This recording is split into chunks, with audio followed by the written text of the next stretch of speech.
Masters of martial arts. They exist, though they are unknown to society. There are people who excel in martial arts. They use force to maintain order throughout South Korea. And I'm one of them. In the sales area of a grocery store, a gray-haired man. With his hand in the air, he completed his narrative, causing embarrassment to the cashier across the counter. Well, what was that nonsense? The boy looked at his old grandfather in utter bewilderment. His evening was clearly not going well. That same day, 12 hours ago, the first afternoon classes were just finishing up at the old Chonha school.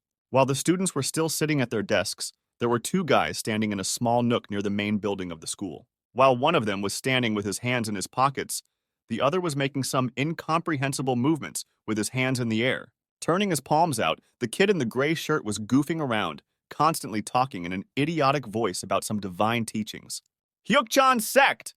the hooligan shouted, and then struck a third boy who was in the alley at the time. The impact was so strong that the schoolboy flew a couple of meters away. The debauchee elicited laughter from his partner, who asked why he didn't just beat the money out of the victim.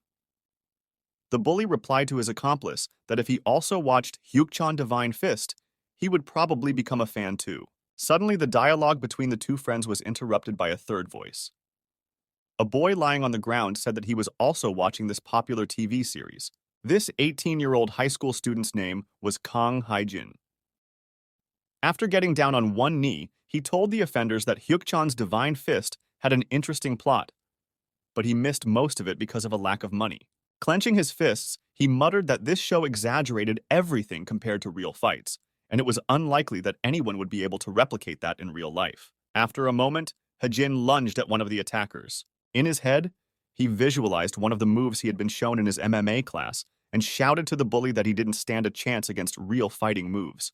"What the hell are you talking about?" the guy in the shirt asked, and had no problem fending off the boy's counterattack by punching him in the face with his fist. By inertia, the schoolboy's body flew off again, but this time even farther away.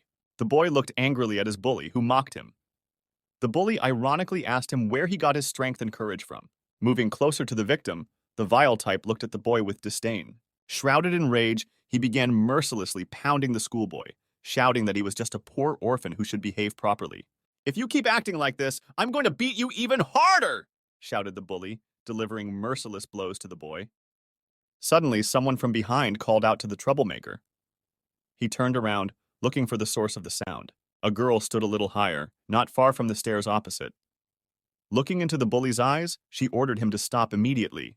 It was Woo Ah-han. She looked attractive, with a short haircut and eyes the color of the ocean abyss, and she looked sternly at the types who were beating up the schoolboy. Calling the girl names, the bully demanded that she go her own way if she didn't want to get into trouble. His partner blocked his friend's way, trying to stop him, but then a tall guy appeared behind Ah-han's back. As he walked, he called out to the troublemakers, asking what they had just said. This young man turned out to be Wang Tessin. He looked around at the bullies, reminding them that he had already warned them not to bully children. "Would you rather I play with you, then? Or would you rather run away from here?" the boy asked, and looked angrily at the rascal in the gray shirt. The two hooligans, apologizing hurriedly, retreated from the alley. Tessin ran up to Ah-han, asking if she was hurt. The girl said she didn't need any help. Walking over to Haejin, who was sitting on the ground, the peer helped him up and advised him to forget and not think about those guys. Ah-han, who had stepped aside, suddenly asked the beaten guy why he was messing with those hooligans. Receiving no response, the girl looked back and glared at Haejin, saying that in that case it was better to let herself be beaten than to try to interfere. At the end, Ah-han added that sometimes it was better to give up. Lastly, she told Haejin that if he didn't like what she just said, he could continue to be a punching bag. Taesan hurried after the departing girl, suggesting that they go together. The boy continued to sit on the ground. Tessin's attempts to ask Ah-han to meet him after school were heard from around the corner. Out of confusion and resentment, Haejin slapped his fist on his knee. He struggled to get to his feet and was surprised at the arrogance of his classmates. He didn't have any money, so why should he bow to some jerks? Clenching his fist, Hagen mouthed that he already had to plow through his part-time job, and all of the money he had set aside went to MMA training. "I'll practice and I can beat those assholes," said the boy, raising his eyes. A few hours later, in the training room, Haejin heard terrible news from the coach. He suggested that the boy stop training for a while. The boy said that he would definitely pay for the lessons later. The trainer explained that after 6 months of lessons, Haejin was progressing well, and money had nothing to do with it. Look at your body. Usually it starts to grow after about 6 months, the mentor said, looking at the boy's puny body. The trainer stood up and said that Hagen's body hadn't changed at all since the first class, and this was the first time he was facing something like this. Shrugging his shoulders, the jock replied that it was as if the kid's body didn't want to change. Patting the boy on the shoulder, the mentor said that further continuation of training seemed to him a waste of time, so he would return the boy's payment for the lessons. The boy tried to change the coach's mind, saying he would try even harder, but it was all in vain. Haejin, it seems there are endeavors in this world that don't pay off, the mentor said sharply, much to the boy's dismay. Late evening descended on the streets of the South Korean city. The convenience store was preparing for the night shift. Haejin squatted between the rows of food. As he pondered the coach's words, he decided that the teacher was the first to give up, and it was all about persistence. The guy thought that he could study at home on his own because he had already mastered the program and he could save money. As he pondered the decision, the boy realized that if he worked out between part-time jobs, he could pick up another extra shift. Looking around and picking up a box of refrigerated food as a weight, the guy started doing squats. However, as soon as he sat down for the fourth time, a sharp pain pierced his entire body. The sensation was so intense that his eyes went black. Coughing and dropping the crate of groceries on the floor, the guy fell to his knees. It wasn't the first time he had this pain, but lately it had been coming more frequently. Holding back his tears, Haejin thought he should take some vitamins right away. At that moment, there was a shout behind the boy's back. Someone was threatening someone loudly. Soon a second voice was heard, apologizing to the first. Haejin looked around to see what was going on. He saw 3 men standing outside the store window. One of them, a big man in a shirt, was holding an old man by the arm and shouting that the homeless man had stolen something from him.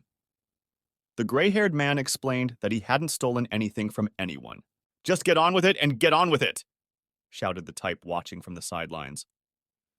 A moment later, a bulky man in a white shirt punched the old man in the face. Tossing the bum aside, he said he just needed to vent the anger he had built up during the day on someone. Turning to his accomplice, the big man asked his friend if he should beat the old man further. The gray-haired man sat on his knees and begged for mercy. But suddenly, Haejin ran out into the street with a cell phone near his ear. He loudly reported the information that 2 guys were beating up an old man outside a store in Habuk branch. The boy mouthed into the phone for the police to come quickly. After looking at the boy, the hooligans decided to run away immediately. As he ran away, the big man in the white shirt pointed his finger at Hagen and shouted that he remembered him, and they would meet again. After muttering that such assholes always pick on the weak, the boy walked over to the old man and asked if he was okay. The man asked if the boy had really called the police. Pointing to his phone, Haejin said he was just pretending and didn't want to call, so he wouldn't get in too much trouble later. The boy came to the old man and helped him to his feet. The stranger thanked the boy, saying that very few people were willing to help strangers nowadays.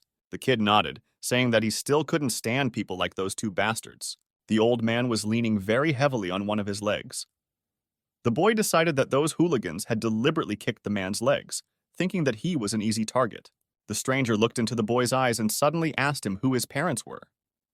Thus, the story reached the point where it all began. The man stood with his hand raised after dumping a bunch of strange information on Haejin.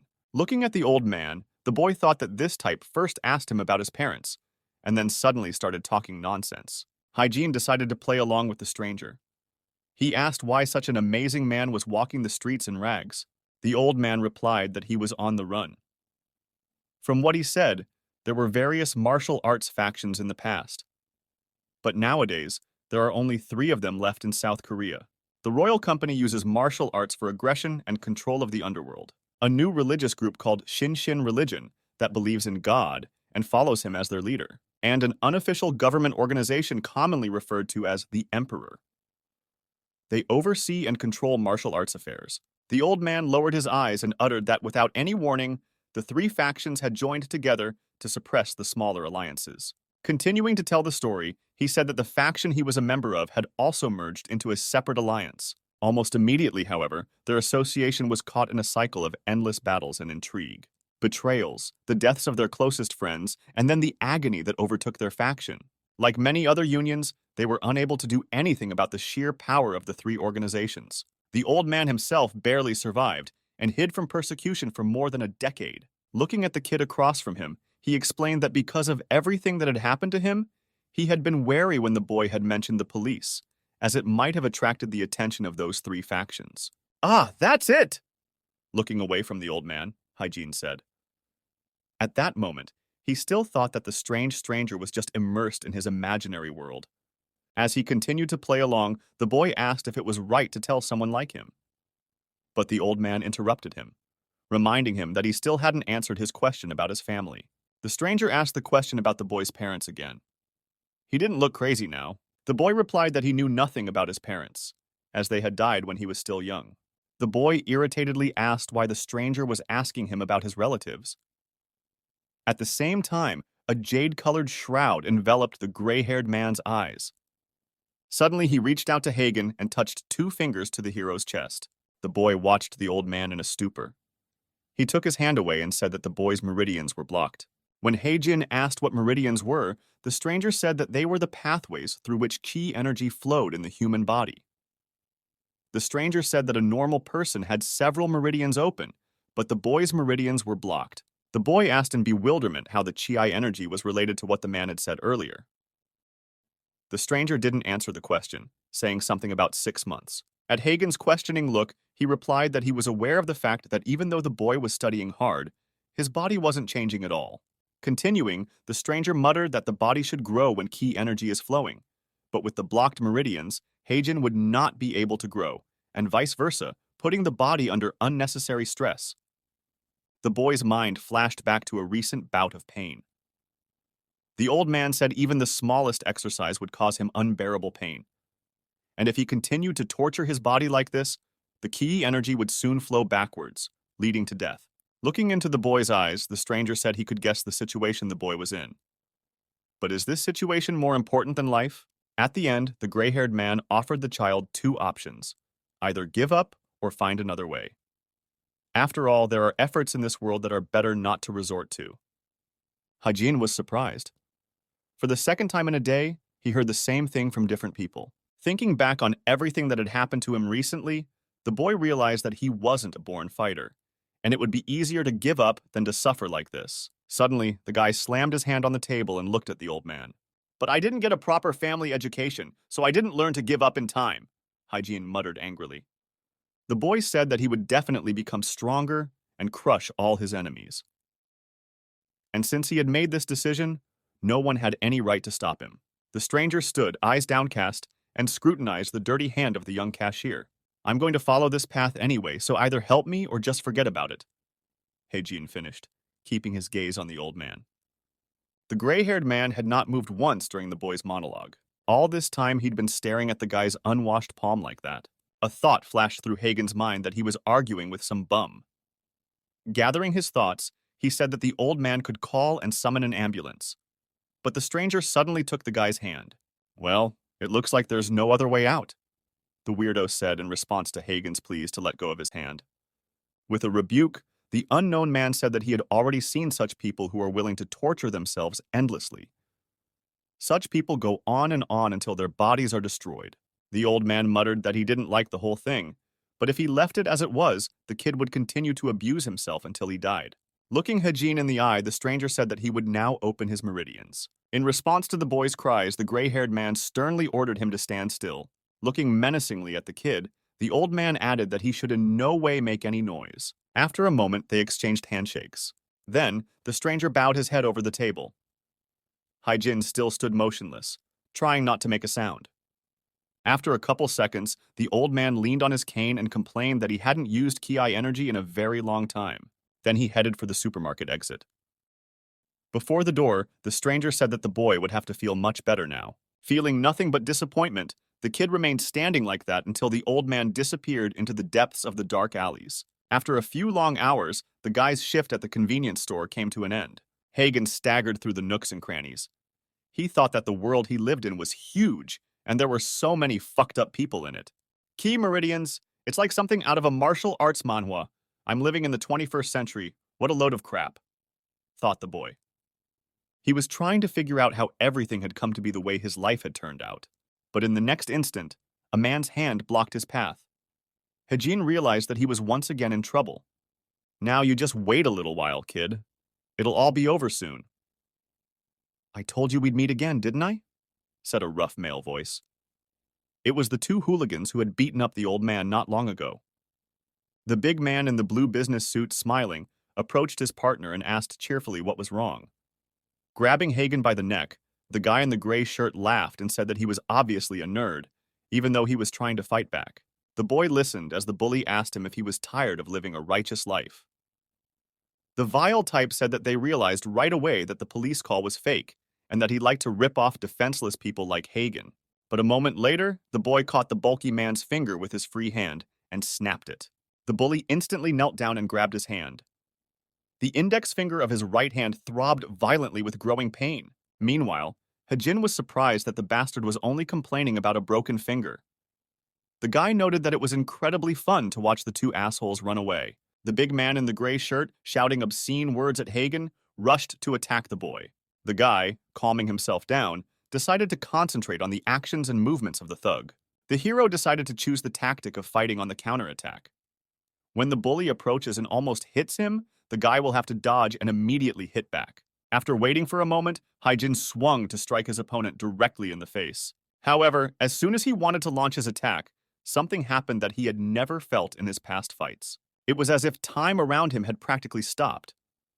He felt completely free to act.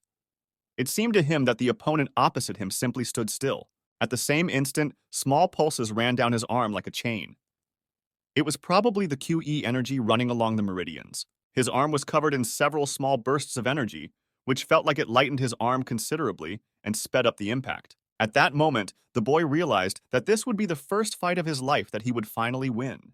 The thugs, who had never seen anything like this before, recoiled in horror at the unknown phenomenon. But there was no avoiding the hit. The explosive force hit the bully in front of him. The force of the impulse was so great that the guy behind him was also thrown back by the blast wave.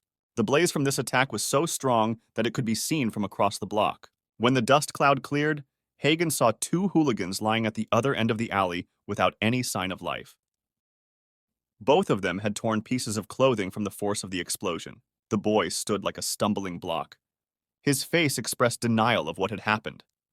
The sleeve of his right arm was torn to the shoulder. "So are you feeling better now?" came an unexpected voice from behind me. To Hagen's great horror, the same old man was standing behind him. Panicking, the boy tried to turn around, but realized he couldn't. The mysterious stranger asked the kid if he liked the power, and if he now believed in chi and the existence of martial arts. As soon as he said that, the same jade-colored energy aura immediately began to form around the old man's feet again. "You're still inexperienced, though." "Well, it's only natural," the madman said, turning around and looking toward the end of the alley. Haejin was uneasy about the smoke enveloping the weirdo. He was also startled that the old man's nearly broken leg was now unharmed. Suddenly, the gray-haired man grinned and said that he must be behaving indecently, since he still hadn't introduced himself. "I am Park Jong-un, the leader of the Beggars' Union," the old man said solemnly. But to most, he is better known as the General. Trying to stop the pathos pouring from the old man's mouth, Haejin called out to the man. Jong-un turned around and looked at the boy. The boy was still standing in the same pose in which he had knocked out the bullies. He said he couldn't move his body. Blue energy was still oozing from his hands. The general walked leisurely over to the boy, and in one fell swoop hoisted his body onto his shoulder. "You're tired from releasing too much ki energy," the old man muttered. Glancing over his shoulder, he added that it would be best for Haejin to rest now, to gather his strength and not worry too much about everything that had happened. Moving in the direction of the alley exit, Jang-un asked the boy where he lived to help him get home. This question made the boy a little wary. He replied evasively that he lived alone and had nothing to steal. The general was irritated by this formulation. The next moment, Haejin felt a sharp, intense pain in the area below his lower back. He shouted at the courtyard in surprise. It turned out that the old man had pressed him on an acupuncture point. The boy's body was having a hard time tolerating any physical impact due to the high energy release. Listening to the boy's pleas for forgiveness, the general thought, replaying the situation with the fight in his head again. It had only been a few hours since he had opened the boy's meridians, yet they were already so strong. This child had much more potential than Park Jong-un could have expected. At dawn, a bunch of people crowded around the very alley where the fight between the hooligans and Hayin had taken place the previous night. Many in the crowd compared the two motionless bodies to sacred paintings, as both men had their arms crossed on their stomachs. "God, that's disgusting!" shouted some girl. Many people filmed what happened on their phones. Woo Ah-han was among those who happened to see the bodies of the two drunks. She asked her friend, who was holding her hand, if she had seen enough and if they could leave. Ah-han's gaze was fixed on the men lying there. Something, though, was causing some wariness and suspicion. Although there were no cuts, wounds, or bruises on their bodies, their shirts were torn as if they had been in the center of an explosion. Their empty eyes were wide open. Glancing to the end of the alleyway, Ah-han thought that surely these two must have been dragged away from the depths of the nook by someone so they could be easily detected. Before the girl could think about it, a measured, loud stomping sounded behind her. An unpleasant chill ran down the schoolgirl's back. She felt the presence of someone dangerous and powerful behind her. A man with an unusual hair color and wearing dark sunglasses pushed through the crowd and made his way closer to the epicenter of the event. Ah-han noticed that this strange man was much taller than any man she had ever met. The black business suit complemented the austere image of a serious and determined man. Staring at the back of the stranger's head, the girl speculated as to why he might be so interested in two drunks lying in strange poses in an early morning alleyway. The mysterious man stood in front of the bodies and studied them intently without making a sound. Ah-han looked around when she sensed something wrong. Her senses didn't fail her this time. The guy with the glasses wasn't alone. Around the crowd, as if at the snap of a finger, several similarly unusual people in business suits appeared at once. Some of them were hurriedly talking on the phone. Others were standing with their backs to the scene, as if waiting for someone or guarding something. "Ah-han, what are you thinking about again?" interrupted the silence of the schoolgirl's friend. The girl, keeping her eyes on the strange people, replied that nothing terrible had happened, and she was thinking about today's test work. Realizing that Ah-han had some strange thoughts again, her friend suggested that she go to school, to which the girl agreed.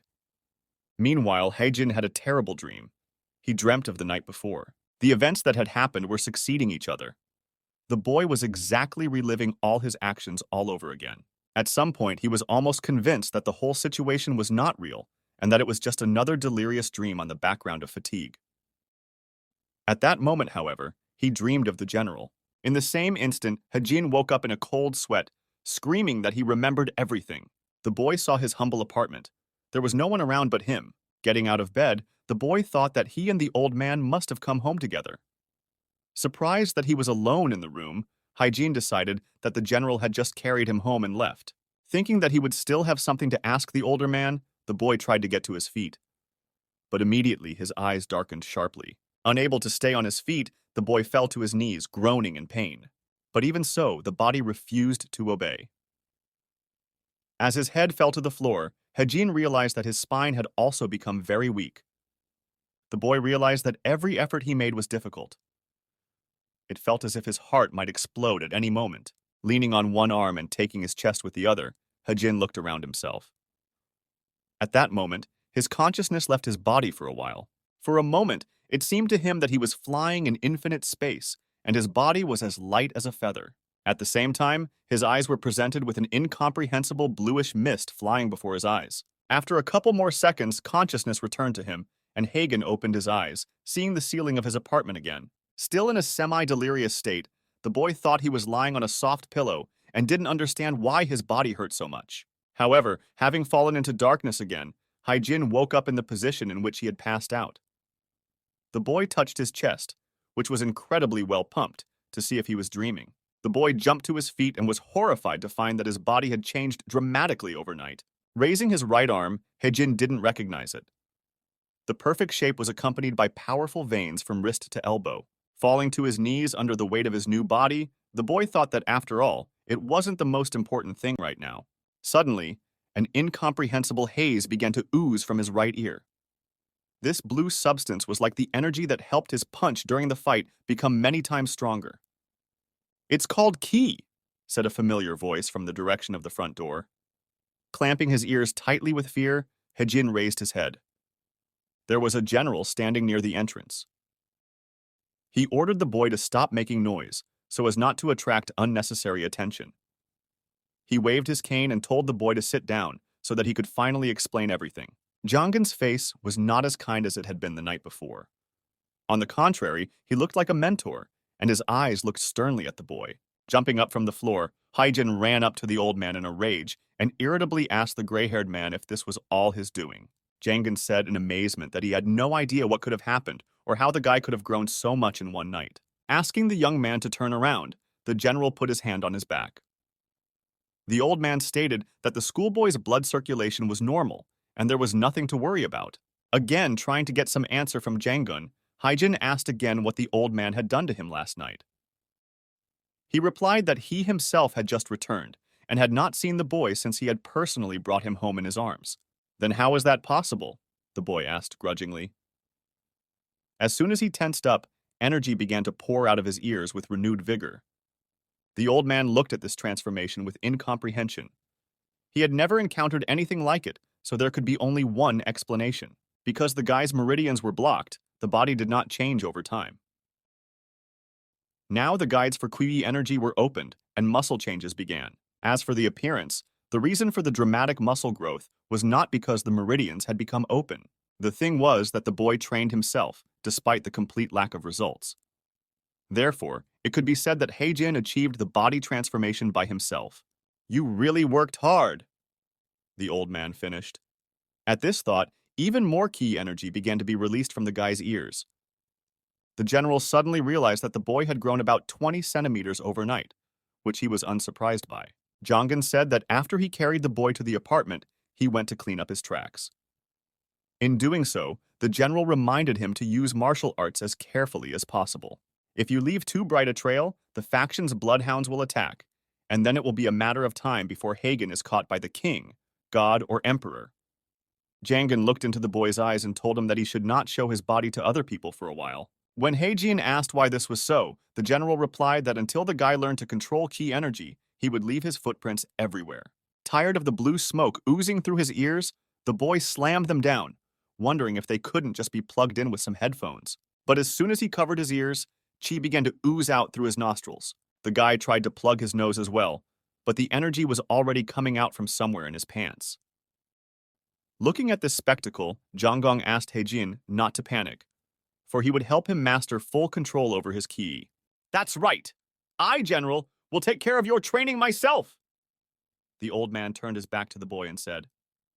Without stopping trying to stop the ki from entering his body, Haejin suddenly asked the gray-haired man why he called himself a general. When he received silence instead of an answer, he said that he was old enough to be told about gods, emperors, kings, and generals.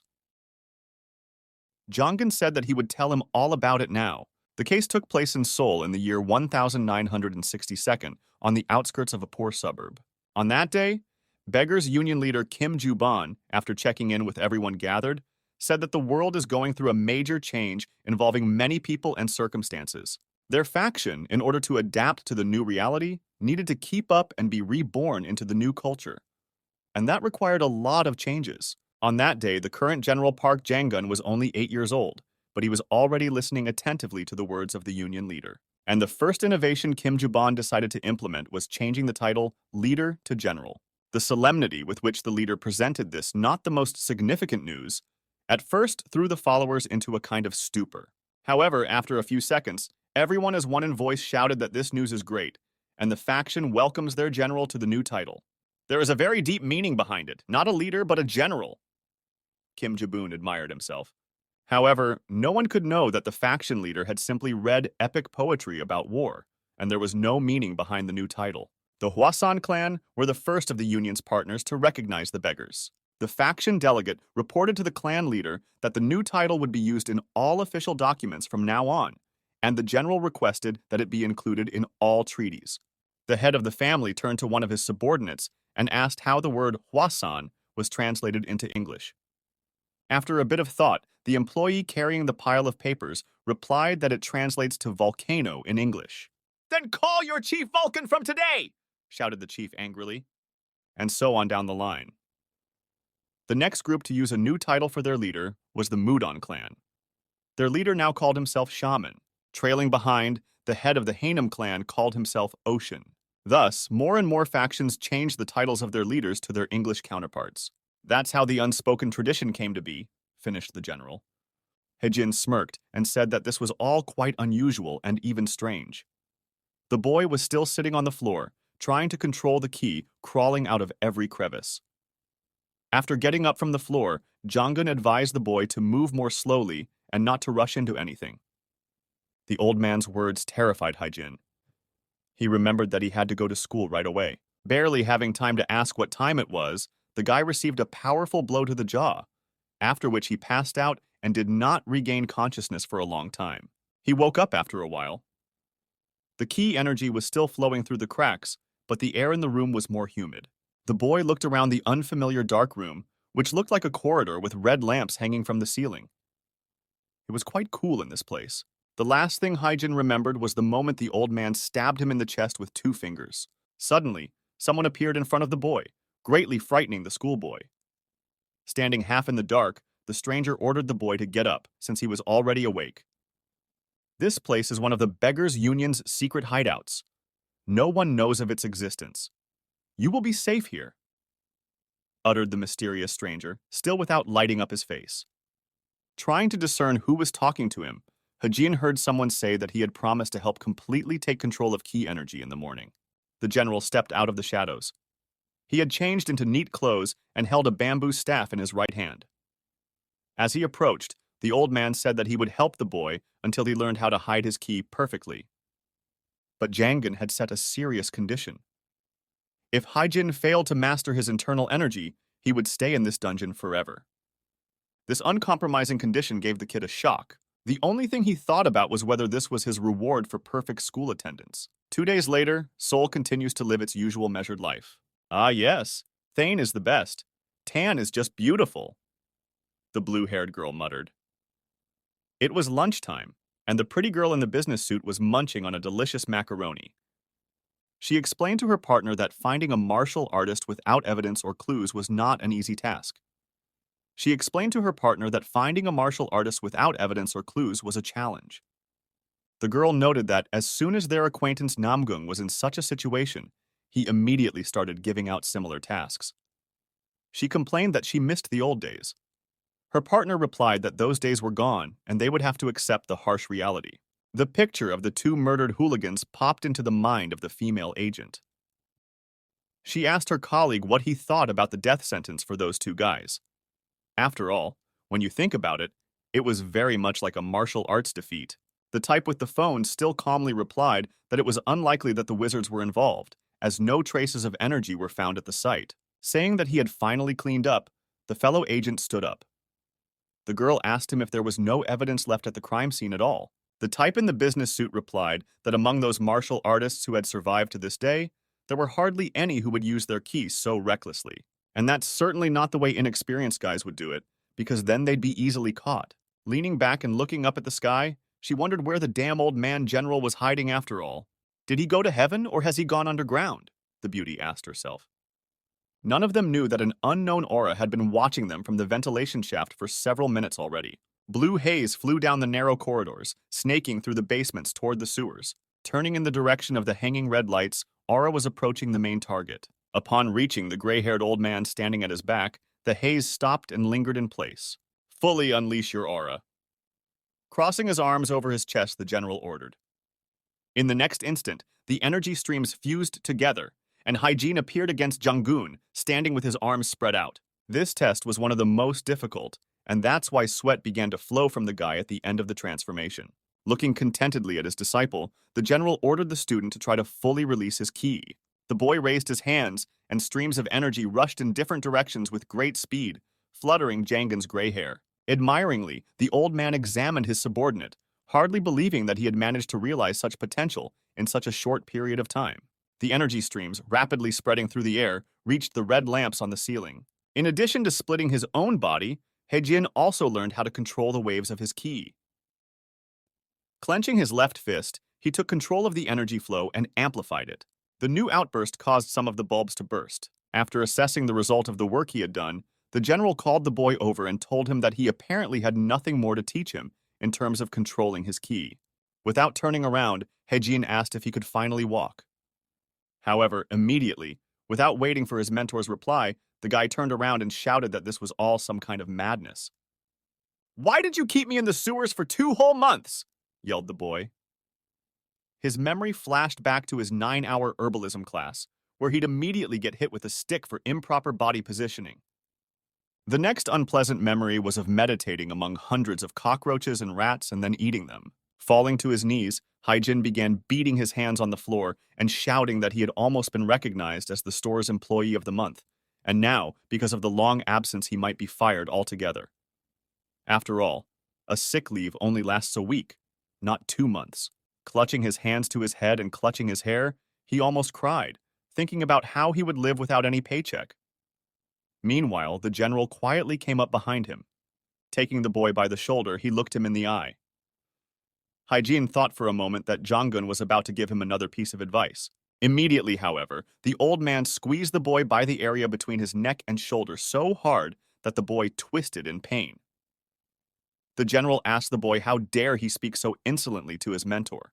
In the next instant, he pressed another spot, which made Haejin scream even harder. Looking at the screaming kid, the old man couldn't understand anything. It had always been thought that it took at least a year to train an ordinary ki control, and 5 years if one had no talent at all. Even though it's the basics of martial arts, it doesn't mean it's easy. But this kid had mastered the basics of the drill in just 2 months, and such a development scared Jong-gun. Meanwhile, Haejin had already gotten used to the pain of the grip. After a couple minutes, the boy stood up and rubbed his neck and said that he had to go to school right away, or he could be in serious trouble. The general asked the boy why he was going to school. Is it to catch up with the curriculum, or is there some other reason? Haejin tried to lie, saying that he had to go to university after school, so he had to try hard. But the old man understood and threw himself at the boy from behind. Grabbing his student's head with his hand, the teacher shouted for him not to dare lie to him anymore.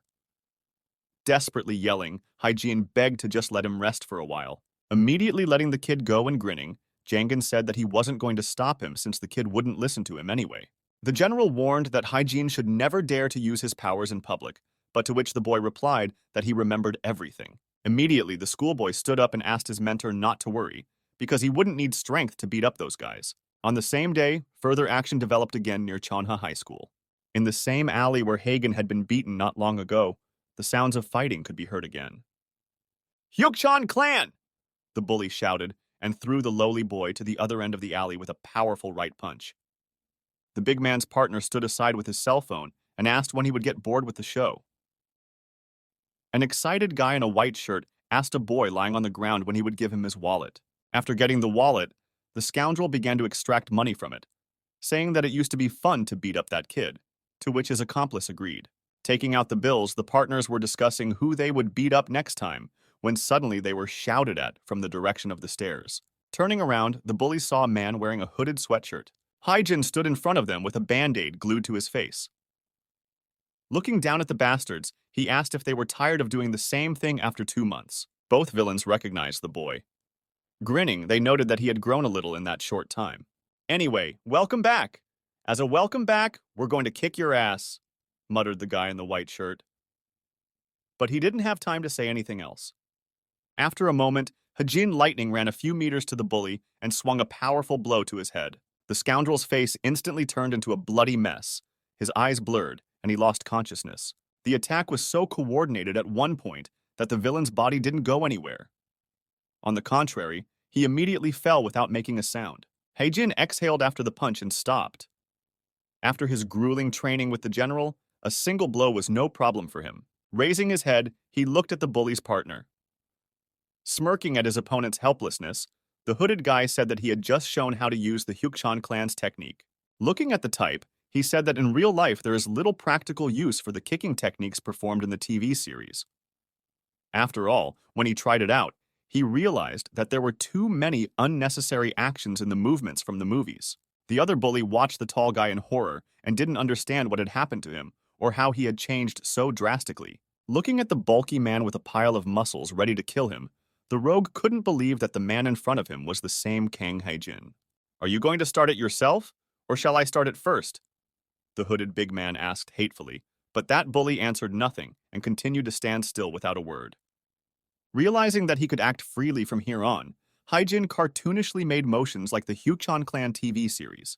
Completing the combination, he was already anticipating a long-awaited victory over his offenders. The bastard, who was on his feet, began to scream and apologize. But the choice had already been made. Haejin swung his left arm and punched his opponent in the stomach with a swing, knocking him back against the wall. The bully, who had fallen to the ground, was still conscious for some time. Tears were streaming from his eyes. After a couple of moments, however, he did pass out. The wallet, which they had taken from the boy who had been lying on the ground the whole time, slipped out of his hands after the blow. Noting that this was easier than he had anticipated, Haejin squatted down. Picking up the purse from the ground, he said that these bastards were still getting themselves at those that looked weaker than them. Standing up to his full height, the guy tossed his wallet to the schoolboy. Looking at the boy calmly, Haejin said that he could go and not worry. And it would be good if he didn't tell the teachers about what had happened here. The child, thanking his rescuer, ran away from the scene, leaving the guy in the hoodie alone with the bodies of the hooligans. After standing and thinking, Haejin realized that he had accomplished his main goal. He had caught the offenders. What to do next he couldn't think of. After examining the unconscious hooligans, he realized that he might have overdone it and beaten them too badly. In any case, it was not a good idea to just leave them here now. So, he would have to hide them somewhere.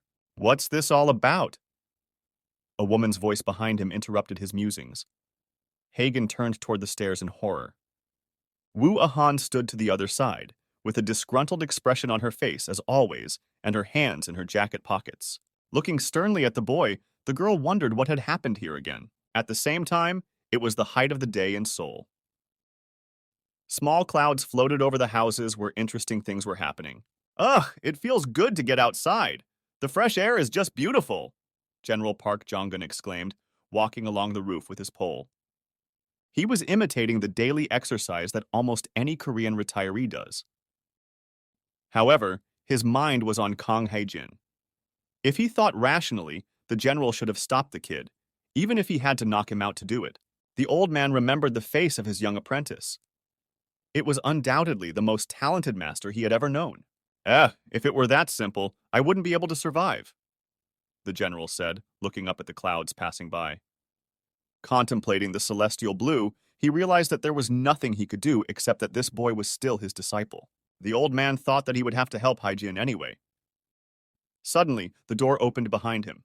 Suddenly, the agents of the leading factions came out onto the roof, discussing that the general had indeed fled abroad, and their search for him in South Korea was futile.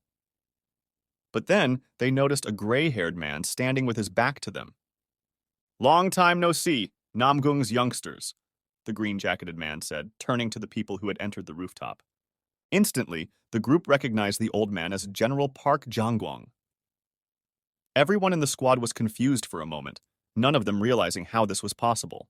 The head of the group ordered to prepare for the attack, to which the old man laughed, saying that the boys were making a hasty fuss. In the same instant, he surveyed his potential opponents rather calmly and ominously. A moment later, a huge pillar of light pierced the clear daytime sky, and the surroundings became dark for a while. The general radiated incredible energy, literally blowing his opponents off their feet. The squad leader glared angrily at Jangan, but he couldn't move from the airflow created by the energy blast. Feeling total superiority and looking arrogantly at his opponents, the general suddenly asked if these people were getting along well with the king.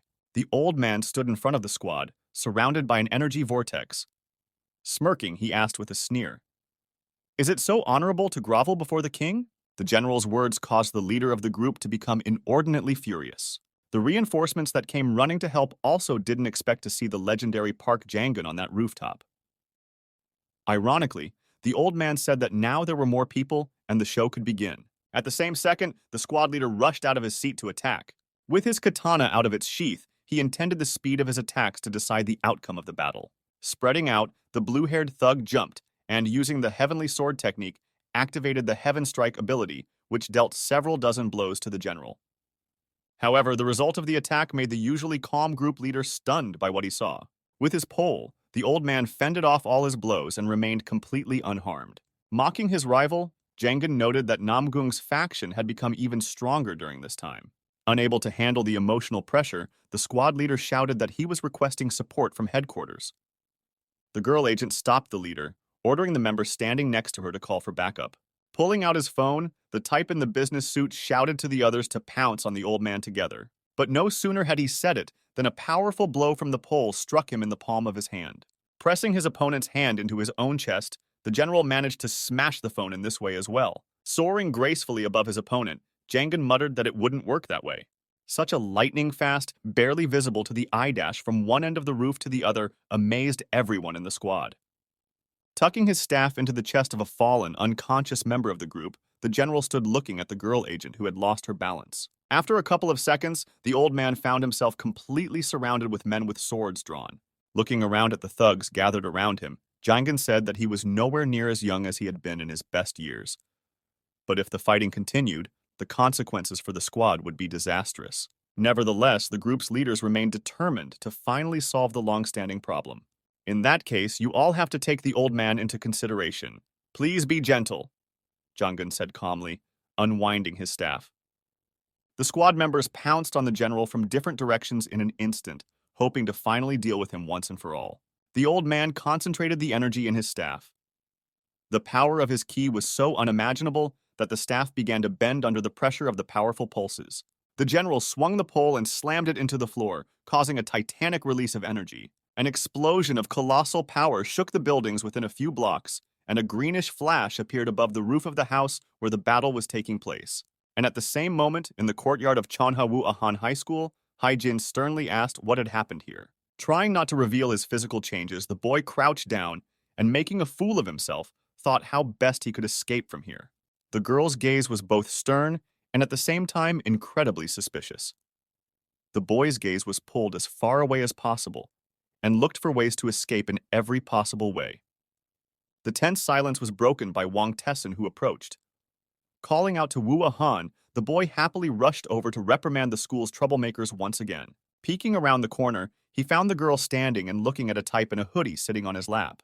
Moving closer, Wang Tessin recognized the seated boy as Kang Haejin. Yo, long time no see, guys. The last 2 whole months, huh? The schoolboy said, nervous and pulling his hoodie tighter and tighter over his face. Wang Tai-sang replied that he remembered that Haejin had been sick for 2 months. Wu Ahan added that on top of that, he had changed a lot in such a short period of time. The boy laughed, muttering that maybe he really had changed a bit. Trying to make an excuse, he said that he had recently changed gyms, and his body was finally starting to show progress after hard workouts. Really? Wu Ahan asked without a shred of confidence. Trying his best not to reveal his true size, Haejin confirmed that he had told the purest truth. Suddenly, he jumped up and quickly ran around the corner, shouting that he had forgotten to talk to the teacher, and after that he could talk to the boys. After following the fleeing idiot with a glance, Wang Tessin said that the world really knows how to surprise. Wu Ahan, on the other hand, didn't say a word. She looked around at the unconscious school children lying on the ground. It was strange that this was the second similar beating of hooligans in 2 months in the same neighborhood. But the most unusual thing in this story was that in the first case, the fight took place right before Hagen's mysterious illness, and in the second, right after his unexpected transformation and recovery. All these facts were beginning to worry Wu Ahan greatly. After reaching the teacher's lounge, Haejin found his supervisor. After discussing his imaginary illness with him, he got permission to return to school. Ordering the student to go to class and try not to miss class again, the teacher let Haejin go. Walking down the hallway, the boy thought it was very good that his class teacher was busy and didn't even look up at him. Looking at his hand, the lad thought it was best to do as the general told him, which was to be as careful as possible and not show his strength. He remembered what his mentor had told him about the leading factions. They had deployed surveillance networks to hunt down martial artists, and if they saw Park Jongguang using his abilities, he would surely be killed by now. That's why even after completing the training, you can't use your ki or attract unnecessary attention with your own, got it? The general said that night. But then Haejin realized that there was the biggest problem. He had grown a lot in 2 months, and it was impossible to hide that growth. Pulling his hood up, he decided that probably the best course of action would be to try to blend in with the crowd as much as possible. He managed to get into the class without any problems. His first lesson in 6 months was Korean language. Tensely sitting on the back of his desk, he didn't realize if his plan was working or not. On the other hand, if no one has asked him about anything, Then either the plan is working well or no one just doesn't care about him. Wang Tessin was asleep on the desk and paid no attention to Haejin. But at the same time, Wuhan practically kept her eyes on the kid. Her ever-suspicious gaze followed the boy throughout the lesson. And it didn't seem like she was going to tell anyone about the changes that had happened to him. However, she looked at Haejin as if she originally knew everything and about everything.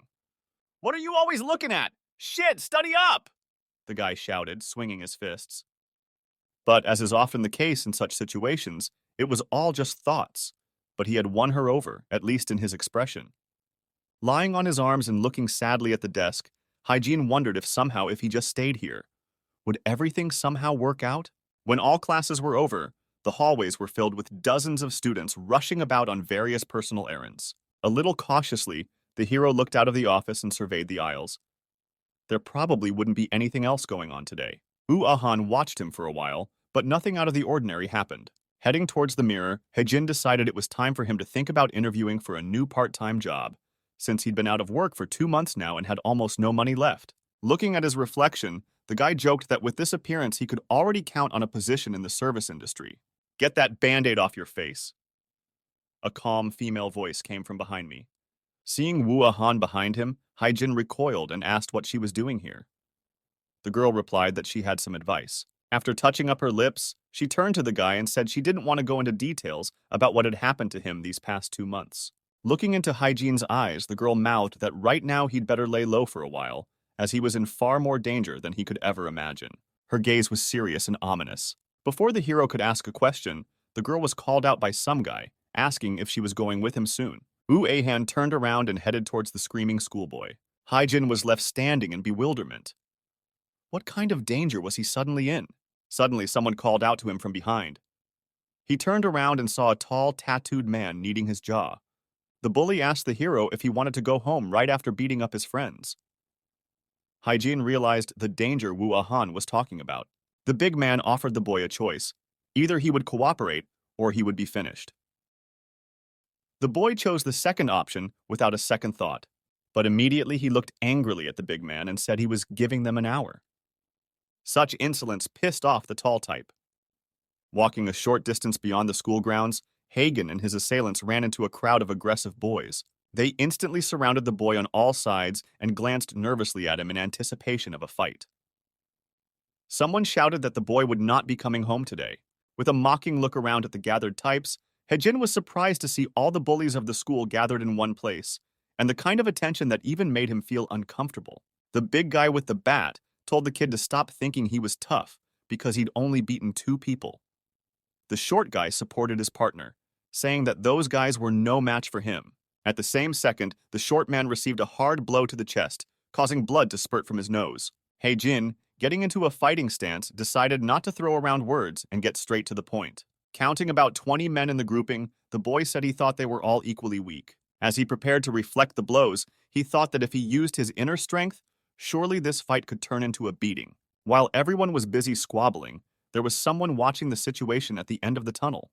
The dark silhouette occasionally turned its head, looking around at the gathered people. After a while, Haejin was the only one still standing. Bending over and breathing heavily, he realized that not even an hour had passed. Bleeding sweat, the boy realized that he was trying so hard not to spew out key energy that it was getting harder to move by the minute. Taking a hand to his stomach, he felt the energy ready to burst out. The boy took a moment to realize that he had to be very careful. Haejin heaved himself to his feet heavily. At the same moment, a tall, dark silhouette appeared behind him. Feeling a chill run down his back, the boy turned around, but at the same moment, the unknown man threw himself at him.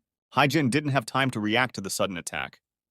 The stranger's blow hit the kid's left cheek. The fight-weary boy couldn't contain the key energy this time, and it began to ooze out of his ear. Someone slammed Hagen's head into the ground in an attempt to knock him out, but the schoolboy remained conscious. Then the stranger lifted the boy up by his hair. At that moment, Haejin realized that his classmate was standing in front of him. Wang Tesong's face suddenly distorted with fear and hatred. Holding the boy by his hair, he scrutinized the key energy flowing out of his ears. "We should have given them a taste just in case. I had a hunch," Tesson said. Suddenly, the space around him was flooded with red energy.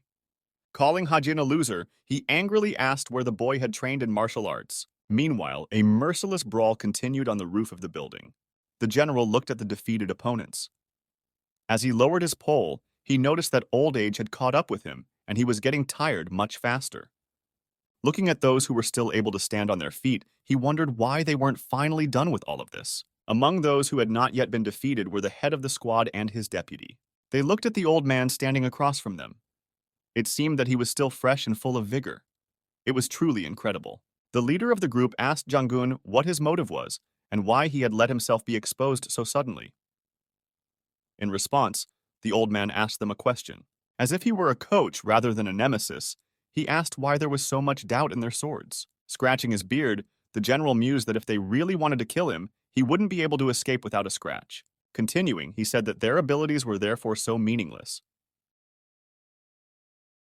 Jang-gun asked if Namgung's little ones were really not beating at full strength just because he had asked for it. The old man waited, staring intently at his attackers. Without receiving a reply, the general said that in order to survive in the world of martial arts, one must behave appropriately. And if you hesitate, none of the opponents can do anything. With this seemingly mocking speech, he infuriated the squad leader. His deputy jumped up and shouted for Jang-gun to stop such talk as he had no right to say such things. Listening to the girl's death threats, the old man sighed and said that he had really overdone it. Lowering his head, he muttered that he had to go. Looking sadly at his feet, the general added that if fate willed it, they would meet again. In the same second, the old man wrapped around himself several times, creating a powerful airflow. As it unfolded, it suddenly disappeared. Staring at the empty space in front of her, the girl agent didn't understand how the general was able to vanish into thin air in an instant. Looking at the leader, the deputy asked if he was okay. The squad leader did not answer the question. Looking away, he only thoughtfully picked up his sword from the ground. Jang-gun, meanwhile, was making rapid progress across the city's rooftops. As it turned out, all this fighting was for the sake of all factions being distracted by the general's appearance, so that in case of unforeseen circumstances, they wouldn't notice Hagen's possible joints. Lightning fast and covering the distance, the old man hoped that his disciple wouldn't attract too much attention. Meanwhile, Tessin continued to hold his victim by the hair and asked where he learned martial arts. Trying to remedy the situation, Haejin pretended that he had no idea what his classmate was asking him. Not believing it, Tessin decided to get the truth the hard way. He swung his fist and said that he would have to make the boy talk. "Don't break!" shouted the red-haired type and punched the kid in the chest with all his might. Unexpectedly, Haejin didn't fall flat. On the contrary, he grouped himself in mid-air and stood still with his feet slipping through the air. The boy rubbed his hair with resentment as he looked at his opponent. An energy cloud began to form around him. Finally convinced that he was right, Tessin told the kid that he would have to avoid it now, even if he wanted to tear his hair out. The classmate's hands poured red energy. Getting up from his knees, he mockingly said that it looked like Haejin was feigning ignorance since he knew how to control his ki. At that moment, the boy's fears were confirmed. Revealing himself, Tessin let slip that his father actually has one specific business. Solemnly raising his head, he pronounced that he was the heir to the royal company. Within his faction, however, he is known by the alias Prince. Shoving his hands in his pockets, Tessin noted that it was still pretty amazing that Haejin had managed to learn some techniques somewhere in just a few months. The prince offered to tell the boy where the remnants of the annoying sects that taught the boy all this were. If he cooperated, Tessin promised to pardon his classmate. Without a drop of fear in his eyes, Haejin asked what would happen if he refused to answer. Expecting such an outcome, the prince said that in that case the boy would be beaten and humiliated. At the same instant, Tessin lunged at the guy, preparing an energy attack with his right hand. Haejin put his hands out in front of his face, expecting to block a blow to the head.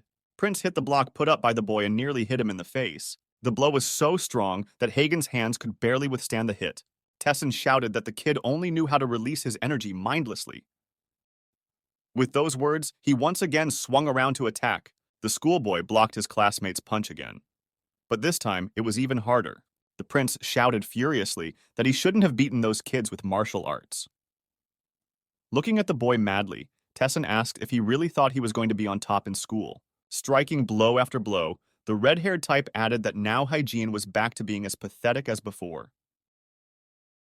The prince continued to threaten that he would kill both the boy and the man who taught him. Through the shouts and blows, the kid noticed that Tessin was preparing something. Changing his footing, the prince began to turn his hull around, preparing for another attack. Abruptly straightening his right leg, He slammed it into Haejin's arms with all his might, knocking the guy back. The knockdown boy flew a few meters away. Adjusting his school uniform, Tessin looked at his rising classmate and asked why he had started learning martial arts. As he buttoned his button, he added that if the boy had kept his head down, everything would have been fine. The prince added that Haejin would have been beaten up quite a bit in such a case, and he would have saved the boy in front of Wu Han. At that moment, a rather nasty puzzle suddenly formed in the hero's mind. The boy asked what Tessin had said about Han. He laughed and said that the bullies who were always beating up Haejin weren't acting in his best interest. Embarrassed, Prince added that the boy should blame Wu Han for everything, since guys have to try hard to look good in front of girls. The guy was on all fours and couldn't believe what he was hearing. It turns out that all this time, the one who was constantly rescuing him was also the perpetrator of all these beatings. Right. I was just toying with you, Tessin muttered arrogantly. Getting into a fighting stance, the prince prepared to finish off his classmate. Spewing ki from his hands, he said that now it was finally time to end it all.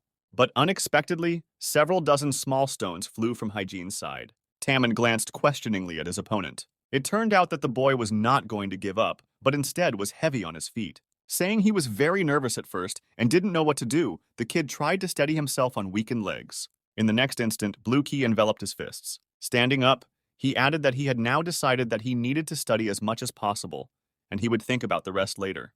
"What are you talking about, degenerate?" the prince shouted back in anger and bewilderment. Haejin responded by calling Tessin an idiot, saying that there were no girls these days who could enjoy such methods of showing attention. "All you know how to do is talk. You're a piece of shit, not a prince," the boy finished, causing his opponent to hate him immensely. In the very next second, Tessin was already throwing himself at his enemy, delivering blow after blow. However, this time, Haejin endured these attacks much more resiliently, not flying aside after each push. The prince, though, was still enthusiastic and had no doubts about victory. As he continued to beat the boy, he shouted that he couldn't succeed by blindly copying something. But then, suddenly, Tessin was thrown off the guy by a small shockwave after another blow. Puzzled, trying not to reduce the intensity of his attacks, the prince tried to understand why he was thrown away from his opponent. The defensive Haejin muttered that thanks to his classmate, he had learned something useful after all. If you add density to the dough while kneading it, it will become stronger. Looking spitefully at his opponent, the boy wondered if he really thought he was really that good with his abilities. Tessin looked at Haejin with hatred. "That look, don't look at me like that," shouted the prince and kicked his foot on the ground, raising a cloud of dust into the air. His fists suddenly increased in size, becoming red-hot from the concentration of energy in them. Continuing to titillate Tessin's ego, Haejin ironically asked what kind of absolute movement it was. Tired of figuring out what to say next, the boy shouted to his opponent to just attack already. In the same instant, the prince snapped out of his seat, crumbling the asphalt beneath him in the process. He was rapidly approaching Hagen. On the run, Tessin activated his Light of the King ability, preparing to make the first attack with his right hand. Realizing that he needed to be as careful as possible right now, Haejin grouped himself together in anticipation of an attack. Both guys prepared for mutual attacks. Running up to Haejin, Tessin landed a crushing blow on the boy.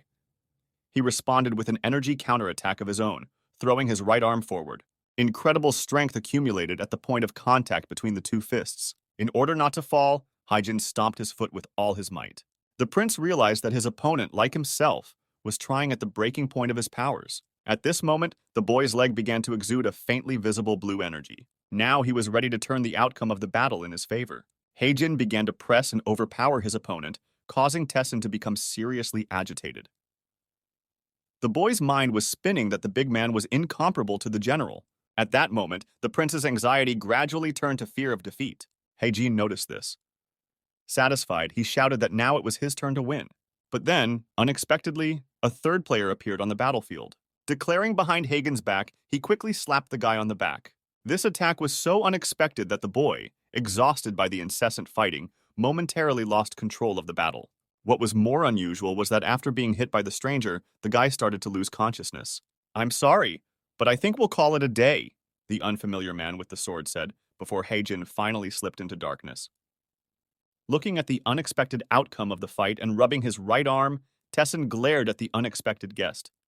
Glancing over at the tall guy in the business suit, the prince asked what this guy was doing here. "Long time no see, young master," said the man with pink hair with a smile on his face. Looking over the fallen boy, the man told Tessin that his father had called an emergency meeting today, as the general had suddenly appeared in town. Looking at the prince's displeased face, the suit-clad man added that he had gone for a walk and felt some energy, so he had come here. And as it turned out, not for nothing. Dropping his hands into his pockets, he mouthed that Tessin now owed him, something the schoolboy himself was clearly not happy about. The enraged prince shouted that he would have won anyway, even if no one was around. At the end, he called the guy in the suit all sorts of names, saying he was fed up with him. Tessin's fierce gaze angrily scrutinized the perfectly calm face of the uninvited guest.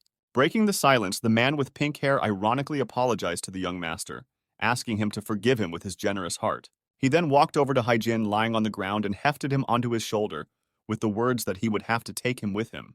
"The meeting turned out to be a lot more fun than I anticipated," he finished, slipping his free hand into his pocket. Immediately, he moved toward the tunnel exit. There, behind the nearest tree, some girl was standing there, eavesdropping. It was the curious Wu Ahan. She was shocked by what she saw, but there was nothing she could do. The afternoon at the royal company's main headquarters in Junwon City was not an ordinary workday. Two exhausted agents were walking down the corridor. The girl, bowing her head, mouthed that she didn't want to go there and offered to say that she felt sick and wanted to go to the bathroom. The squad leader replied seriously that it was pointless to run away, and although he realized that his partner was uncomfortable with it, he just had to be patient for a while. Walking between the two security guards, the blue-haired agents stopped near a massive double door. The bodyguards ordered those who had come to introduce themselves. Namgung Jinjun, the 6th chief of the 7 departments, and Namgung Jina, the 7th chief, stood in front of them. After confirming the identities, one of the guards said the president was already expecting guests and opened the doors to the office. 5 people sat in the conference room, weary with waiting. One of them sat alone on a wide bench. This is what the top management of the royal company looked like. This particular branch was called the 7 departments. One of the chiefs broke the silence, saying that she had heard that the general had not left a chance to Jinjun and Gina's squad. This girl was the 2nd chief of the 7 departments, Godarin, nicknamed Big. Across from her sat 3rd chief An Kyong-soo, known as Glasses amongst his own. Next to him, laughing at his colleague's failure, sat the 4th chief of departments, Do Hyun Bae, nicknamed Tank. Next to Big sat a guy in a hat and dark glasses. It was the 5th chief, Jumashan, nicknamed Shyster. Annoyed, Gina asked Godarin what would have been different if she had fought. Big replied with a smile that she would have performed clearly better than Namgung's siblings. Bursting into laughter, the 2nd chief asked her colleague if she really wanted to push through. Gina grabbed her sword with her hand, muttering that she would cut her rival to pieces. At the same moment, her brother told her to stop and calm down. Suddenly, the person sitting apart from everyone ordered everyone to stop writhing immediately. This 7th person was the president of the royal company, Wan Chul-woo, better known as King. Rubbing his hands together, he asked everyone to be more restrained, because he hadn't called everyone to find out about the relationship. Feeling the power and authority of the leader, all the chiefs instantly fell silent. After looking around at his subordinates, Chul-woo thanked everyone for their quick response to his request. Believing the reason for the conflict between the chiefs, the king decided to explain that the general is very strong, and no one blames Namgung's siblings for losing. Accordingly, they have no cause for self-injury. Jinjun bowed and thanked the president for those words. Mashan asked a fair question. Why did Park Jangguang show up so suddenly after being carefully hidden all these long years? Hyun Bae, who was sitting across from him, jokingly asked Shustak if he was afraid. Hyun Bae jokingly asked him if he was afraid. The king asked Jinjung if there was anything unusual about that havoc. Confidently, the 6th chief replied that, in his personal experience, the general was purposely diverting attention away from something. When asked by Big what he could prove it with, the blue-haired lad replied that the old man had plenty of time to escape. Thinking back on what had happened, Jinjun added that most likely, if the general had wanted it, everyone who was there would have been long dead. However, he hadn't killed anyone, only wounded a couple of people. It felt like he wanted to get our attention but didn't want to make a big deal out of it. That's what it felt like to me, summarized the 6th chief. Placing his hands on his knees, the king told Jinjun that his opinion was quite weighty. Restless Big said that even if you embellish it, it turns out that Namgung's siblings owe their lives to the enemy, which is a shame considering their family's martial arts background. Stopping his sister, the 6th chief confirmed that they were the ones who had nothing to say to that.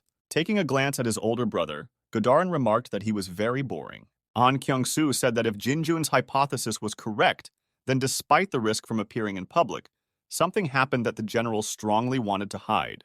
With a glance at the siblings, Ochki added that, in that case, only one thought occurred to him. At the same moment, the front door swung open, and a guy with pink hair and some boy on his shoulder entered the conference room. Pointing to the boy he was holding, the man in the business suit said that it looked like he was the general's apprentice. "Sorry, President, I'm a little late," uttered the first chief of the 7 departments, Jian Inhuan, better known as Inhuman. Jinjun scrutinized the unconscious, unfamiliar kid hanging there. Big asked Brutal what he had forgotten at the meeting if he said it was always boring. Laughing, the first chief replied that she had too bad an opinion of him, and he only missed meetings for good reasons. Dismissing the boy, he added that when he comes to a meeting, he always tries his best. Turning to the king, Inhuan said that it seemed that this schoolboy was a friend of the prince. He was pretty good in the fight, and so Cruel decided to intervene. However, if he didn't, Wang Tesan would have won anyway. The president looked with interest at the lad who had unexpectedly imposed competition on his excellent son. With a smile, Inhuan compared the sudden appearance of the general, who had been hiding for years, and the new, rather strong martial arts-skilled boy. Putting his foot down on the kid, he looked around the hall. With a glance at the king, Cruel added that, though he wasn't sure, they would find out everything when they questioned this schoolboy. That night, in one of the city's older residential neighborhoods, a light suddenly came on in the window of a brick house. An empty, open suitcase stood in the center of the room. A woman's school jacket was lying next to it. The yellow name tag said, "U Ahan." The girl stood not far from the window and braided her hair into a ponytail. She was wearing a black top and black pants. She pulled up her belt and checked to make sure it was properly secured. She then secured behind her back a shiny sword with an eagle drawn at the hilt. So, Wu Han prepared herself for the challenging night ahead. Climbing out the window, she began to make lightning-fast leaps between the walls of the houses to her target. Upon reaching the spot, the girl moved down the wall. The thought that she had to hurry was in her head. Almost getting there, Ahan jumped down and landed in a narrow alleyway. Immediately, she ran forward to the green door to the semi-basement. The girl thought this was the house where someone had found Hayin, and surely there must be a clue to his origin here. Grasping the doorknob, she hoped she would be able to contact her classmate's mentor today. However, the door wouldn't open. Suddenly, a heavy staff flew from behind, right next to Akan's head. It rattled against the door. Looking around, the girl saw a man who said she couldn't just break into someone else's house. A slight chill ran through the girl's entire body. The general was standing right in front of her. The old man looked at her and noted that he was very familiar with her outfit. With a stern look at the beauty, Jangan advised her to think hard before answering the question of who she was. Ignoring the general's demand, the girl asked him to lower the staff as she was in a great hurry. Glaring angrily at the stranger, the old man repeated his question.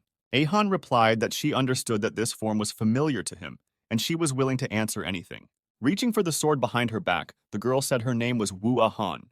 Showing the eagle emblem on her blade, she said that they had the same goal. Looking into the old man's eyes, the girl said that she was His Majesty's daughter. To the general's clarifying question as to whether Ahan was really his daughter, the girl replied that Jangan must remember her father. With pain in his voice, the old man replied that he could never forget him. Memories immediately surfaced in the man's mind. That was the leader of the pure current sect, Wu Yum, nicknamed His Majesty. He was one of the strongest martial artists the general had ever seen, even among those who fought against the emperor. He was strong, wise, and energetic, and also to those who made Jangan feel good by their presence. However, like many faction leaders, Yum once fell into a trap and died. Looking at the saddened Ahan, the general said that he did not know that His Majesty had a daughter. If he were alive, he would be the same age as the old man now.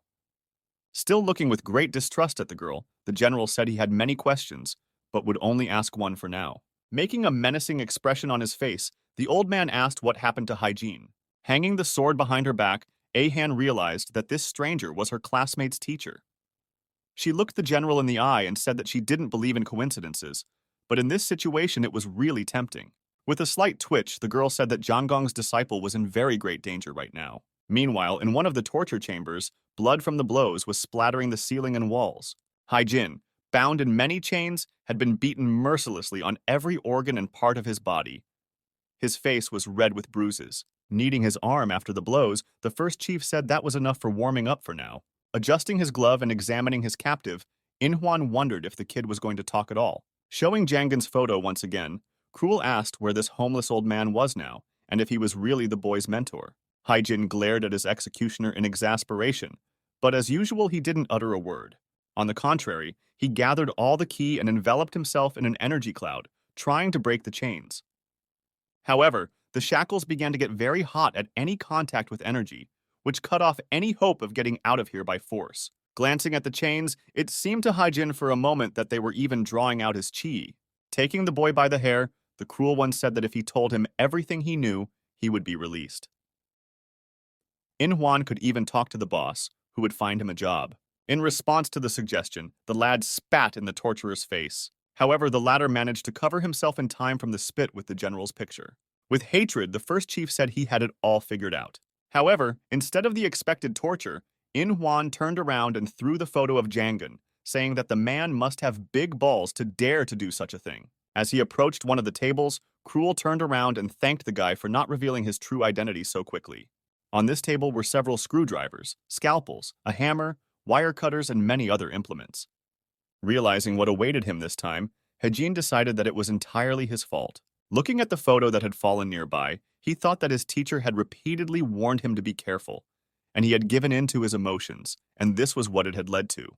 Through tears, the boy told Cruel to do whatever he wanted to him. Looking at the torturer, the boy added that he didn't know anything anyway. But in his head, he had already decided that if he was wrong, he would at least take full responsibility in an adult way. Examining the scalpel in his hand, the first chief chuckled, saying that everyone says that at first. "So let's start with your toenails," he said, turning to face his victim. Meanwhile, Glasses was standing at the king's reception in the conference room.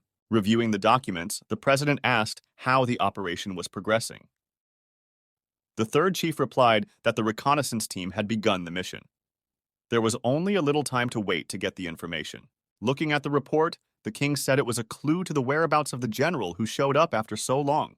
Rereading what he had written, he added that they were bound to find the old man no matter what. Suddenly, his hands began to exude red energy. The yellow bracelets on his wrists shook frantically. Soon, the entire space around him became filled with his red ki. Clutching the papers in his hands, the director solemnly shouted that if the general was in their hands, the royal company would be at the top of the martial arts world, even surpassing the emperor. Looking at the third chief, Chol-woo said that this information should not be known to the other factions. He then asked if a cover could be organized, to which Ochki replied that there was no problem, at least for a while. It was already night outside, but there were still lights burning in the windows of the Royal Corporation. Sleepy, tired guards stood near the main entrance. Suddenly, a woman in shoes and a dress appeared on the small platform near the entrance.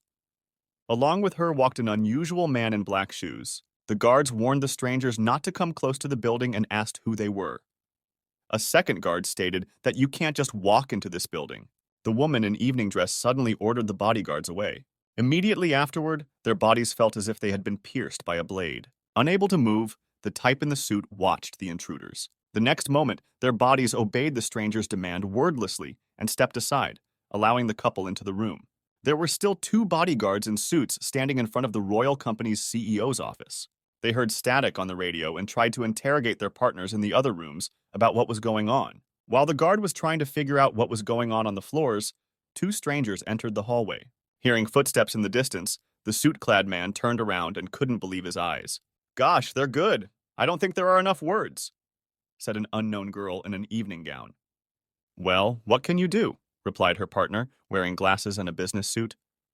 The couple began to approach the entrance to the conference room with a steady stride. The security guards announced an emergency.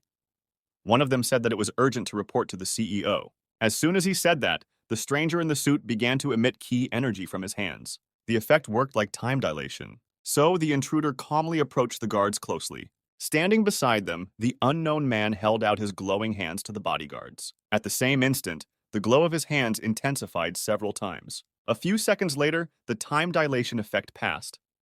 It was followed by a tremendous explosion that blew out the doors to the office, throwing the guards after them. The surprised eyeglass stood as if stunned and horrified at what had happened, while the king looked as if he had been expecting such an outcome. At that moment, he thought that his competitors had heard of his plans much sooner than he had realized. Long time no see, King, said the woman solemnly, standing against the empty doorway. It was the leader of the Shinshinkyo faction, Shin Shunhee, better known as God. With a smile, she said that according to her information, the general had recently reappeared. The man in a suit standing next to the woman shook off the dust and looked into Kiel Wu's eyes. That man was the director of the Special Bureau of Martial Arts Masters Administration, Huang Jaiho, known by the alias Emperor. He muttered that the agreement was for the king to share all the information he could about the general.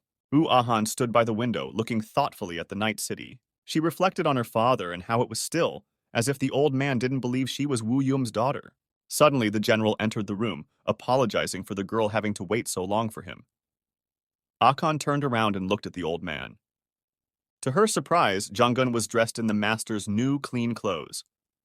As he pulled up the rope, he said that he understood that the situation was not patient, but he needed to be ready. And given the fact that they'll have to fight the king, they need to do the best they can. After examining the girl, the old man said that he still couldn't believe that Haejin was in the same class as Chul Wu's son. The general thought that it couldn't be a mere coincidence. Gazing into Ahan's eyes, Jang-gun added that he was also sure that she was here for a reason as well. With a bow of her head, the girl replied that it was no accident that she was in the same class with Tessin. On the contrary, she had chosen to study with him. All this time she had been gathering information, carefully hiding her identity, and waiting for the opportunity to avenge her father. Looking into the general's eyes, Ahan asked, was this really the moment she had been waiting for, and would Jang-gun be able to defeat Chul Wu? In a dejected tone, the old man replied that the king had only gotten stronger over the years, unlike him. Moreover, they are heading to the enemy's lair, which also complicates things. Akan thought about the general's words, but suddenly the general asked the girl to stop worrying. Emitting a jade-colored energy, Jang-gun confidently said that there was no way he would lose to the king. Meanwhile, 3 leaders of South Korea's most influential factions gathered at the royal company's main headquarters at once. Wrapping a fan around herself, Shin Xianghee mouthed that it had been 10 years since the 3 of them had gotten together. And even despite the time, they were all still the same. Not counting you, you witch-like scum, the king muttered through gritted teeth. The god thanked her colleague for the compliment, while the emperor asked to leave the idle chatter. With a menacing look at Chul Wu, Huang Jaiho ordered the king to relay all available information about the general. An Kyung-soo tried to intervene in the conversation, saying that they had broken in for nothing since the royal company had no information about Jang-gun. But immediately, the third chief was interrupted by Seung-hee. Embracing her blade, she mouthed that grown men were talking now, and he would be better off standing off to the side somewhere. The frightened Ochki immediately bowed before God and was silent. The emperor continued to press Kiel Wu. Saying that it was useless to play dumb, he said that he too had some guesses. The king asked to elaborate on them. Huang Jaiho said that his organization knows that the general attacked one of the royal company's offices, and also knows that Chul Wu is holding a schoolboy who might be Jang-gun's student. That the information would reach the competitors so quickly, the king could not have predicted. The emperor looked at Chul Wu's slumped face and realized that he had underestimated the skills of the Special Martial Arts Master Management Bureau. Shanhee jokingly called Jaiho a real stalker. The emperor recalled that 18 years ago, after the war, Shinshinkyo and the royal company had entered into agreements with their bureaus. The treaty requires factions to share information with each other about surviving martial artists and general cooperation if any are found. The treaty especially applies to the general's persona. Park Jang-gun is a dangerous Class A figure. The emperor reminded that such people should be reported first immediately. Taking off his glasses, Jaiho said that this was the last chance for Chul Wu to share information. Otherwise, both side factions would violate the terms of the treaty and act in their own interests. In the next instant, the light wave emitted by Jaiho traveled across the room, raising dust into the air. If you refuse, I will dissolve your royal company, the emperor summarized, looking majestically at Kiel Wu. Devouring his rival with a glare, he asked what the latter would do in such a case. The king looked at the emperor with hatred and realized that either submission or war was at stake. Meanwhile, Jang-gun and Wu Han made their way to the royal company's headquarters. The girl muttered that if her guess was correct, Haejin should be in the basement, in the torture room. The general noticed that after many years, the stench around the building was still the same. Thinking over the plan, he decided that he would get Haejin out first. After that, he invited Ahan to come with him. But before he could think about it, there was an explosion on one of the upper floors of the headquarters. A bright flash lit up the sky, and Jangan realized that the king was not alone. Ahan shouted out that it was someone's very strong aura. The general guessed that it was the emperor. Remembering his face, the old man said that no one had such a ferocious aura. He probably smelled something wrong and came to the king's office to check. The girl asked, what if the emperor was not alone here? Jangan replied that God must be there too, since the three factions had made an agreement at one time. Realizing the uncompromising nature of the situation, Ahan thought that the moment of vengeance was most likely postponed. The girl pronounced that as sad as it sounded, but if things were as she thought, the best solution now would be to retreat. To herself, she thought to herself, the general would definitely not be able to fight three leaders at once at the same time. If they rushed in now, there was a good chance they'd be caught. Trying to dissuade the old man, Ahan added that they were unlikely to kill Haejin because he had important information. So they should retreat and think over a plan of action. Jangan still stood looking at the target he was so close to. His hand shook with nerves and anger. But pulling himself together, he said the girl was right. Meanwhile, in the basement of the royal company's main office, all three leaders of the leading factions were walking. The emperor wondered if anyone was still using torture. The door ahead looked the most ordinary. Walking up to it, the king knocked hard several times. A disgruntled Zhang Inhuan looked out of the door and asked if anything serious had happened, for he was busy. But looking over the king's shoulder, he marveled at the unexpected guests. The emperor recognized the same cruel Zhang Inhuan. God laughed and called the first chief a good boy. Walking through the door, the king asked Inquan if he had gotten anything out of the boy. The brutal replied that so far the boy had said nothing. Haejin was so exhausted that he just kneeled with his head down and paid no attention to the visitors. The first chief said that the boy was pretty stubborn, but if he waited a couple of days, he might be able to do something. Shanhe didn't like that because she'd be busy later. Walking into the cell, God asked the emperor if she minded if she spoke to the prisoner. Following behind Shanghe, Jaiho let her try to get the schoolboy to talk. As she approached Haejin, the girl marveled at how cruel Inwan had been to the boy. After these words, the boy opened his eyes. Haejin asked the unknown lady to leave as he didn't know anything.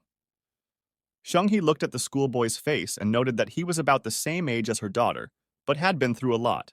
Taking the guy's face, she told him to bear with him for a while, and then she would make him feel more comfortable. Suddenly, Haejin felt an incredibly strong pressure on himself that made him feel unbearably creepy. God asked where the general was. The boy felt himself falling under hypnosis. Standing behind them, the king, emperor, and Inhuan awaited the result of this attempt. Through the pain and exertion, Haejin thought he couldn't say it, but his mouth moved on its own. At one point, the guy looked at Xianghe completely calmly and wanted to say something. "The general is here!"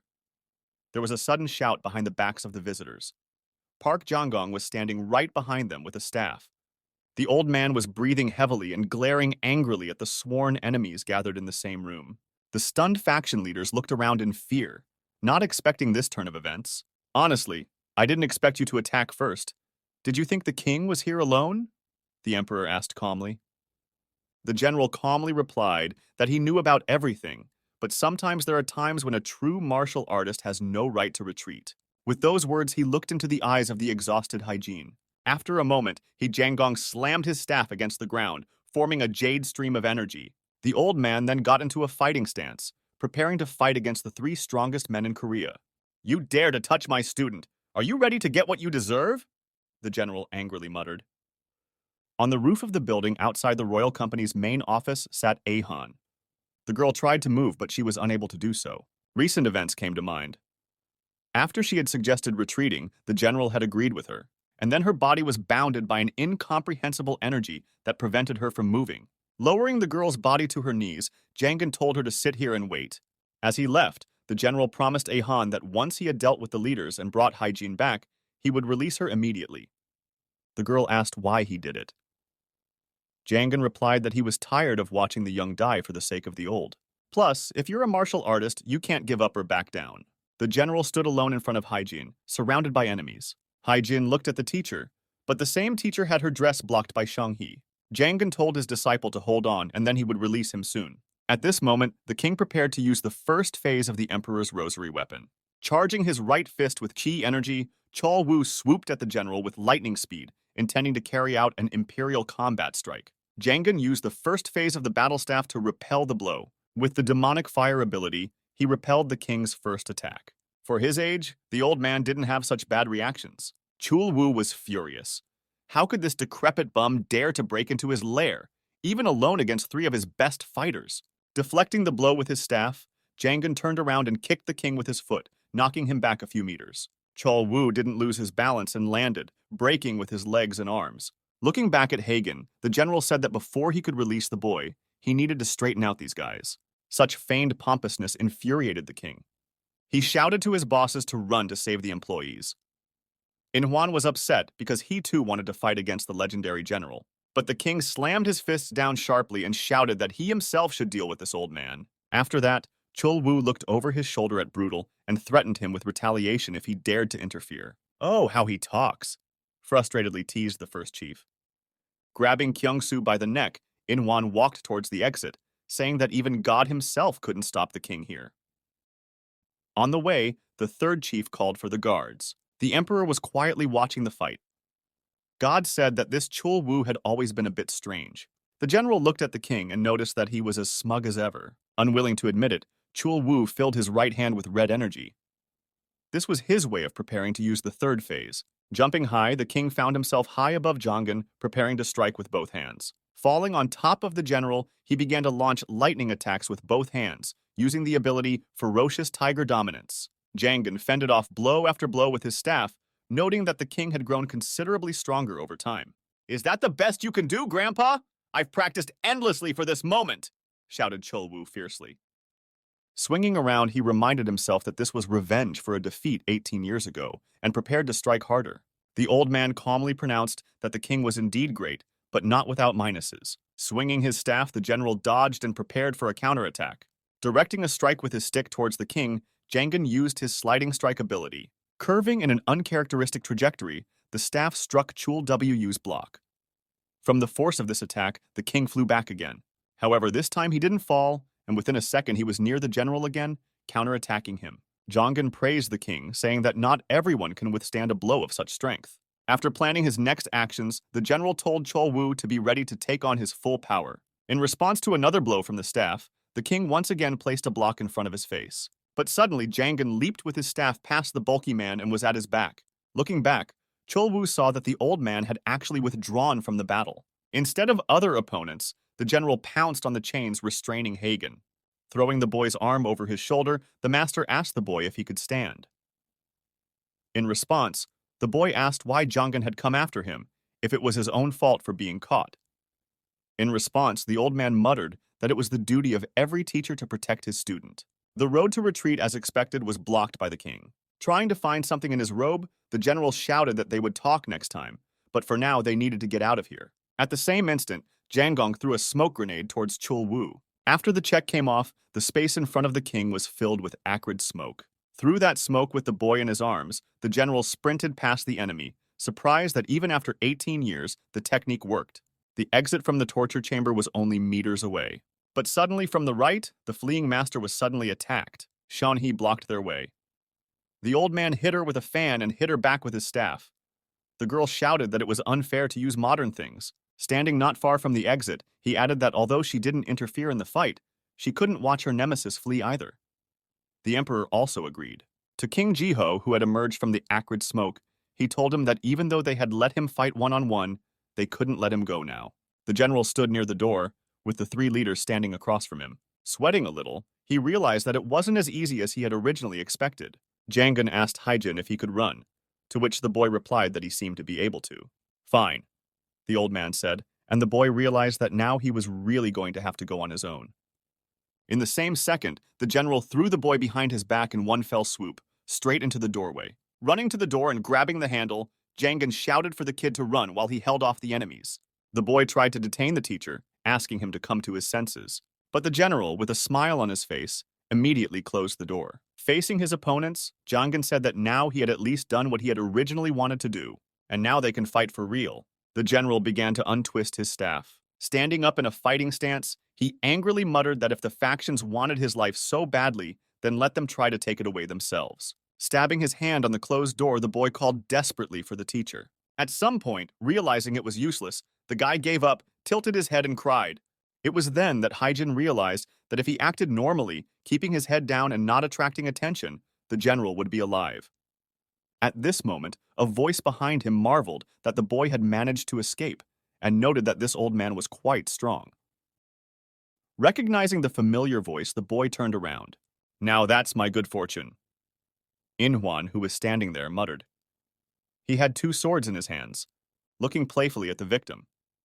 Brutal said that he had promised the general not to touch Hayin, but no one would mind if they just played around now. Slipping the sword into its scabbard, the first chief added that it would only yield if the schoolboy showed but what he was capable of. "I will fight with only one sword," Inhwan said, smiling, pointing his hand at the second blade. The pompous bastard made the boy incredibly hateful. Concentrating key energy around him, the guy said that he was about to kill the inhuman. Meanwhile, inside the torture room, the emperor assumed that the general was trying to buy time for his ward to escape. With a flash of his energy aura, he asked if Janggong really thought he could resist 3 masters at once. "That's what we're going to check now!" shouted the old man, preparing to attack. Releasing a lot of ki energy, the general rushed out of his seat with lightning speed. Waving his battle staff, he prepared to activate a Phase 2 attack. Suddenly, near the king, Janggong soared into the air, unwinding his weapon over his head. Such an unexpected attack from a man who liked to defend himself almost took Chol-woo by surprise. In the last instant, the king managed to block a blow from the blade's sharpness ability. Looking at his opponent, Chol-woo decided that it was as if he had become an order of magnitude stronger. Janggong's eyes became jade-colored from the excessive energy that came up. Abruptly changing the trajectory of the attack, the general stepped sideways and knocked his opponent to the ground with a powerful blow of his staff. King's face contorted in pain from the impact of his head hitting the ground. The emperor, who was standing in the distance, was still watching the battle calmly, which was not the case with God. She could tell that she was a little flustered by the king's unprecedented loss. Jaho mouthed that the general was using his innate power in the form of life energy to become stronger. To this, Janggong replied that since he was 1 against 3, it would be much more fair. With some irritation, the emperor asked his opponent if some schoolboy was so important to him. Looking furiously at the pompous type in the suit, the old man replied that the latter would never understand it, as they looked at people as a resource. Suddenly, the general said that this room was too crowded for the 4 of us to fight. The space around shook violently and was filled with a soft jade light. Janggong shouted that it was about time to change locations and launched a powerful energy hurricane. The royal company building shook, glass began to crumble, and rocks began to fly everywhere. Suddenly, there were several successive explosions along the chain from the lower to the upper floors, as if someone was moving quickly. Wu Han looked up at the tilted main headquarters of the royal company. She was angry at the old man for taking revenge on the faction leaders without her input. A third chief, Glasses, was also among the employees fleeing the building. The general had already made it to one of the upper floors, and the faction directors were still rushing after him, climbing the ruins of the headquarters. All 3 had had enough of Janggong's antics, and decided that this time they would end the old man once and for all.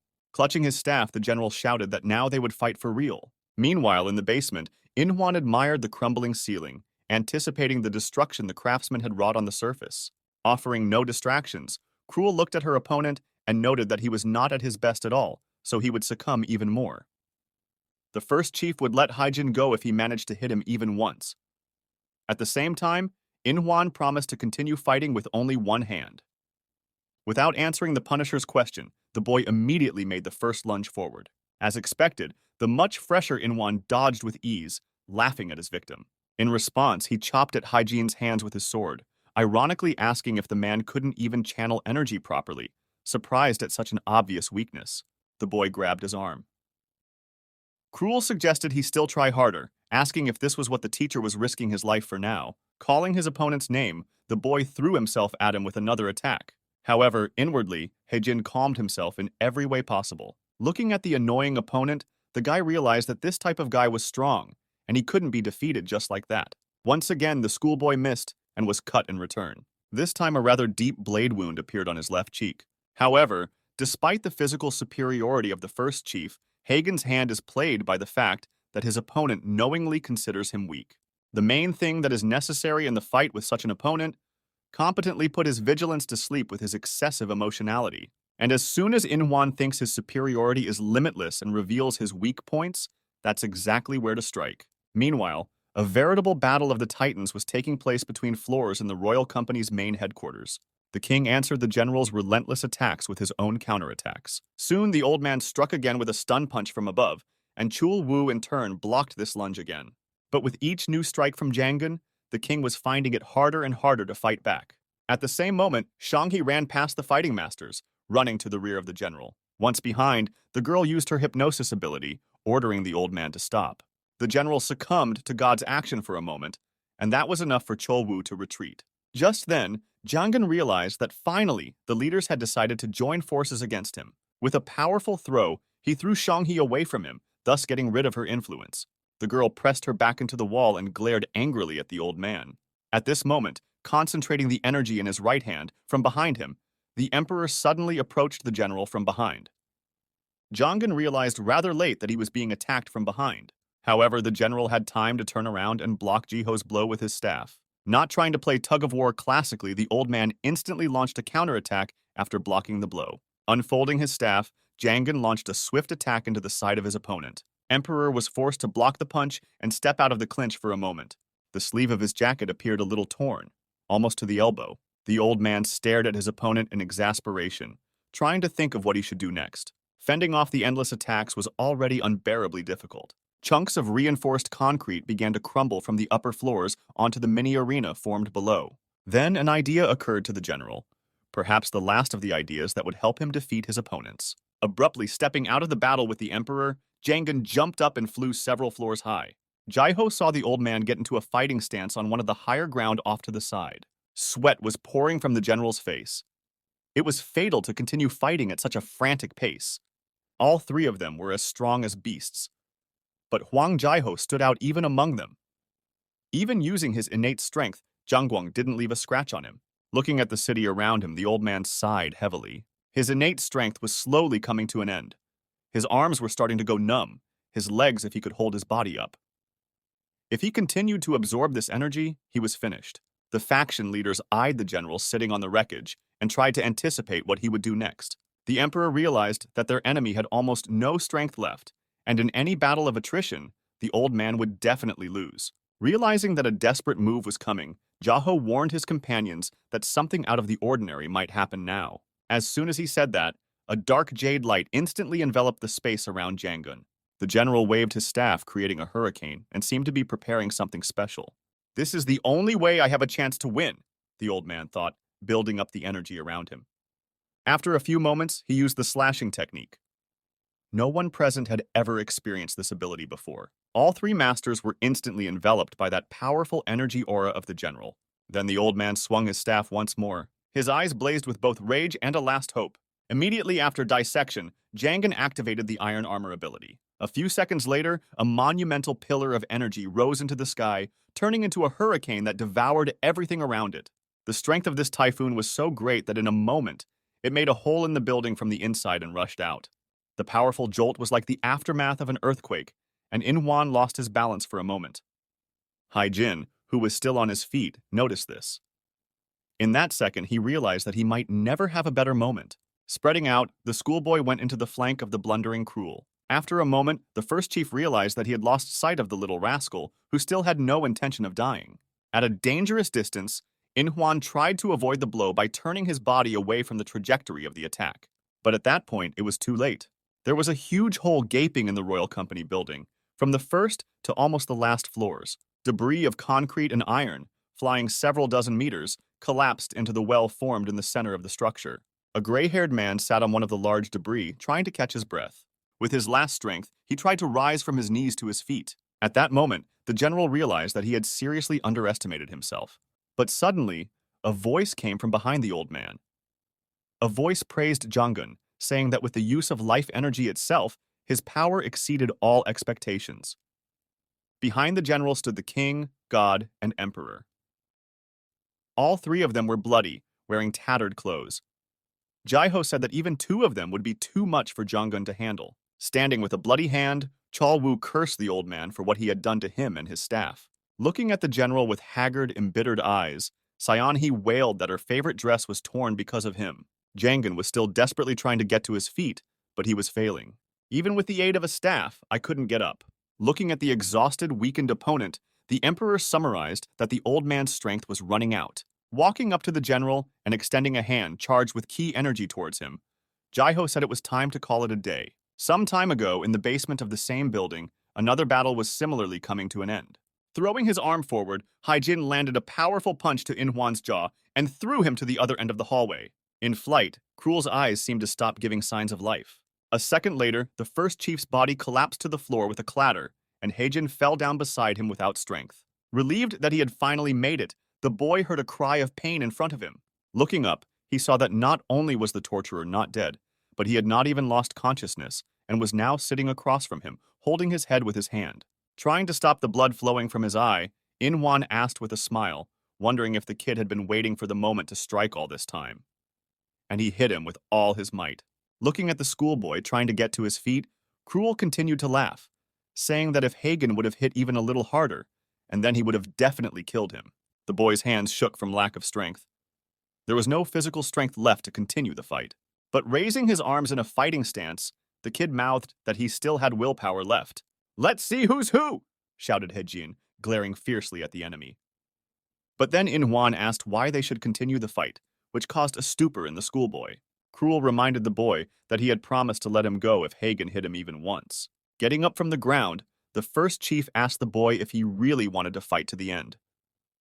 "It wouldn't take long to die. I can't vouch for the rest, but I'm responsible for my words," Inhwan muttered with a smile. Laughing, he added that in addition, Haejin also liked him a lot.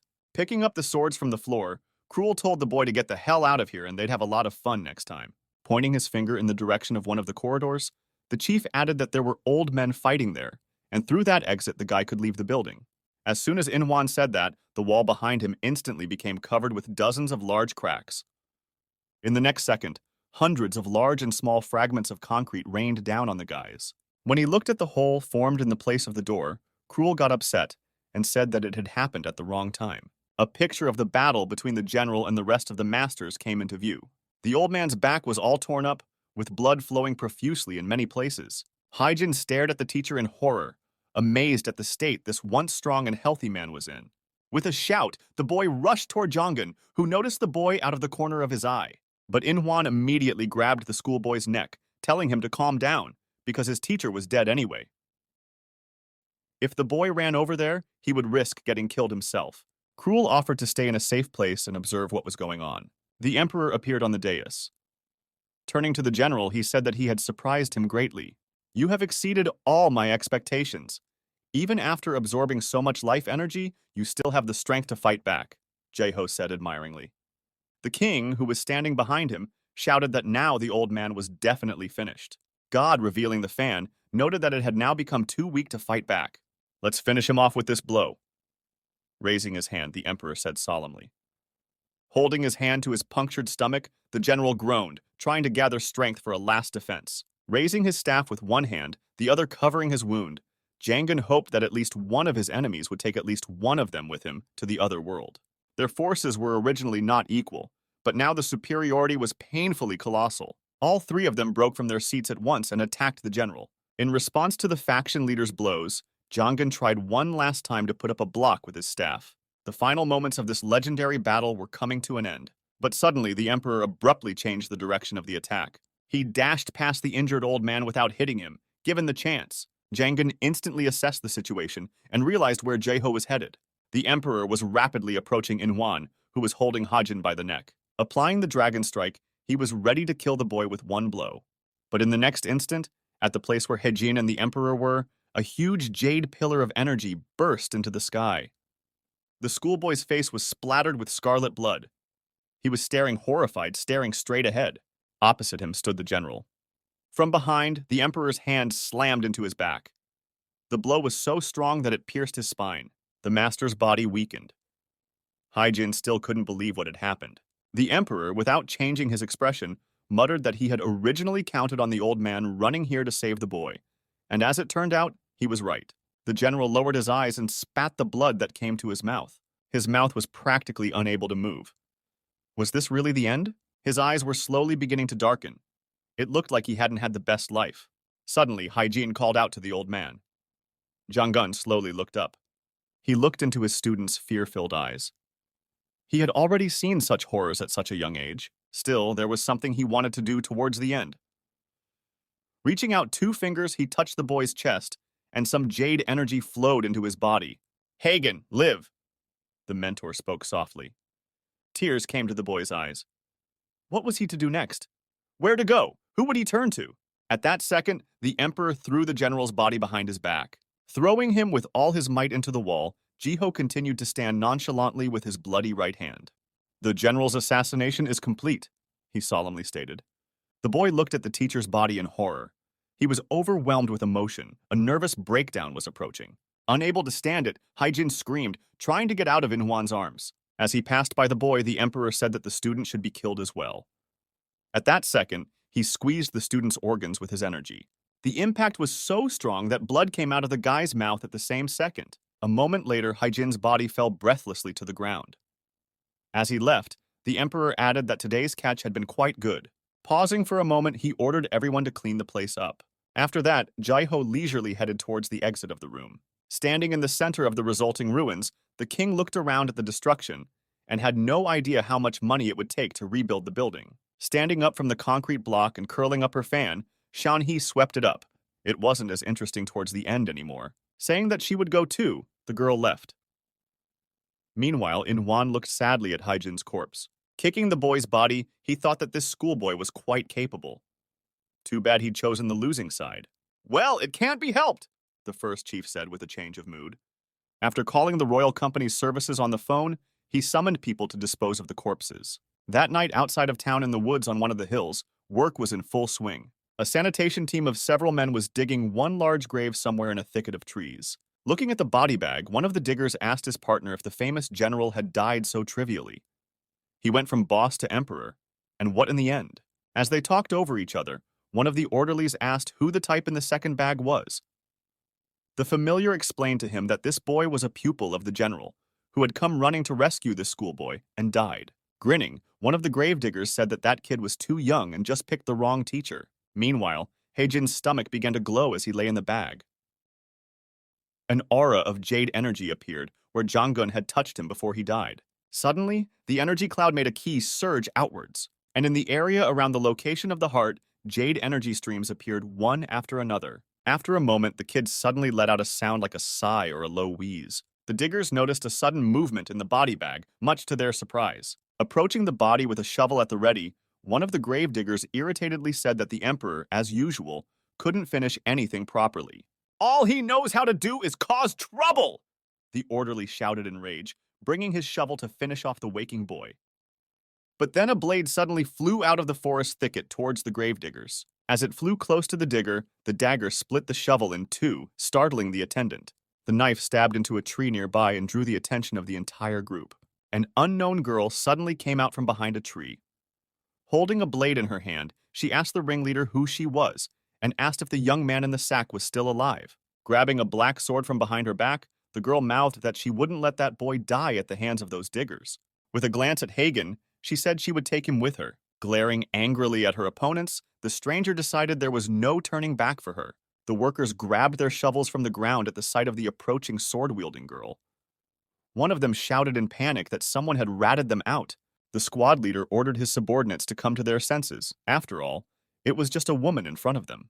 The next second, he ordered the big men with shovels to finish the stranger off and bury her with those corpses. Looking at the villains with hatred, the girl decided it was even better this way.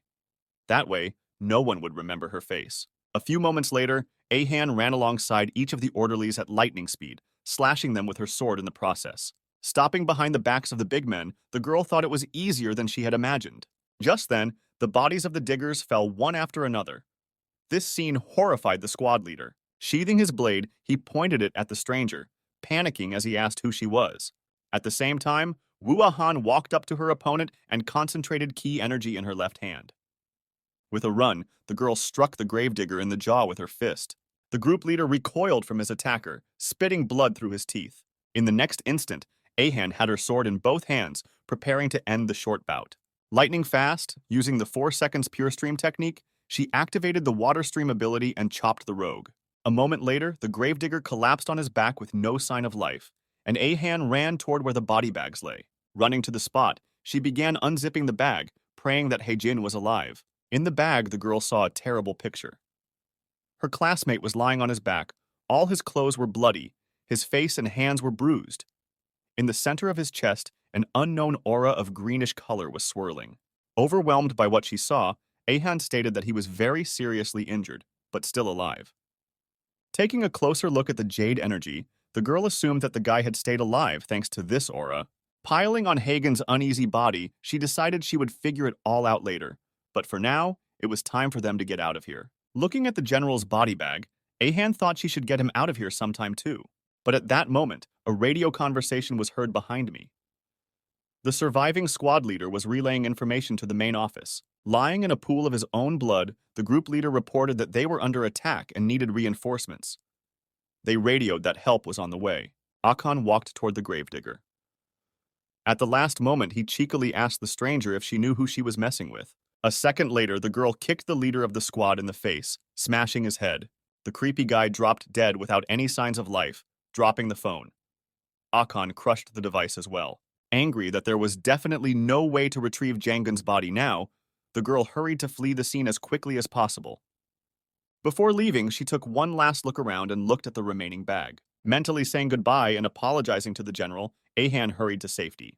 Hagen was tormented by a very strange and frightening dream. He dreamed that some bastards were tormenting Park Jangan with impunity, slashing his back into blood. He then had a vision of an emperor who personally wanted to kill him. Finally, the boy saw the breathless body of his teacher, whereupon he screamed at the top of his voice. In a cold sweat, the guy woke up, trying to step back from what he had seen. With his only healthy eye wide open, Haejin fell into a stupor. Shouldn't he be dead right now? Wondering where he was now, the boy saw a girl approaching, noticing his awakening. The boy was very surprised to see Wu Weihan's classmate in front of him. The girl said with a serious face that she was already waiting for him to wake up. Pulling the blanket off of himself and trying to get up, Haejin impatiently asked where the mentor was and what had happened to him.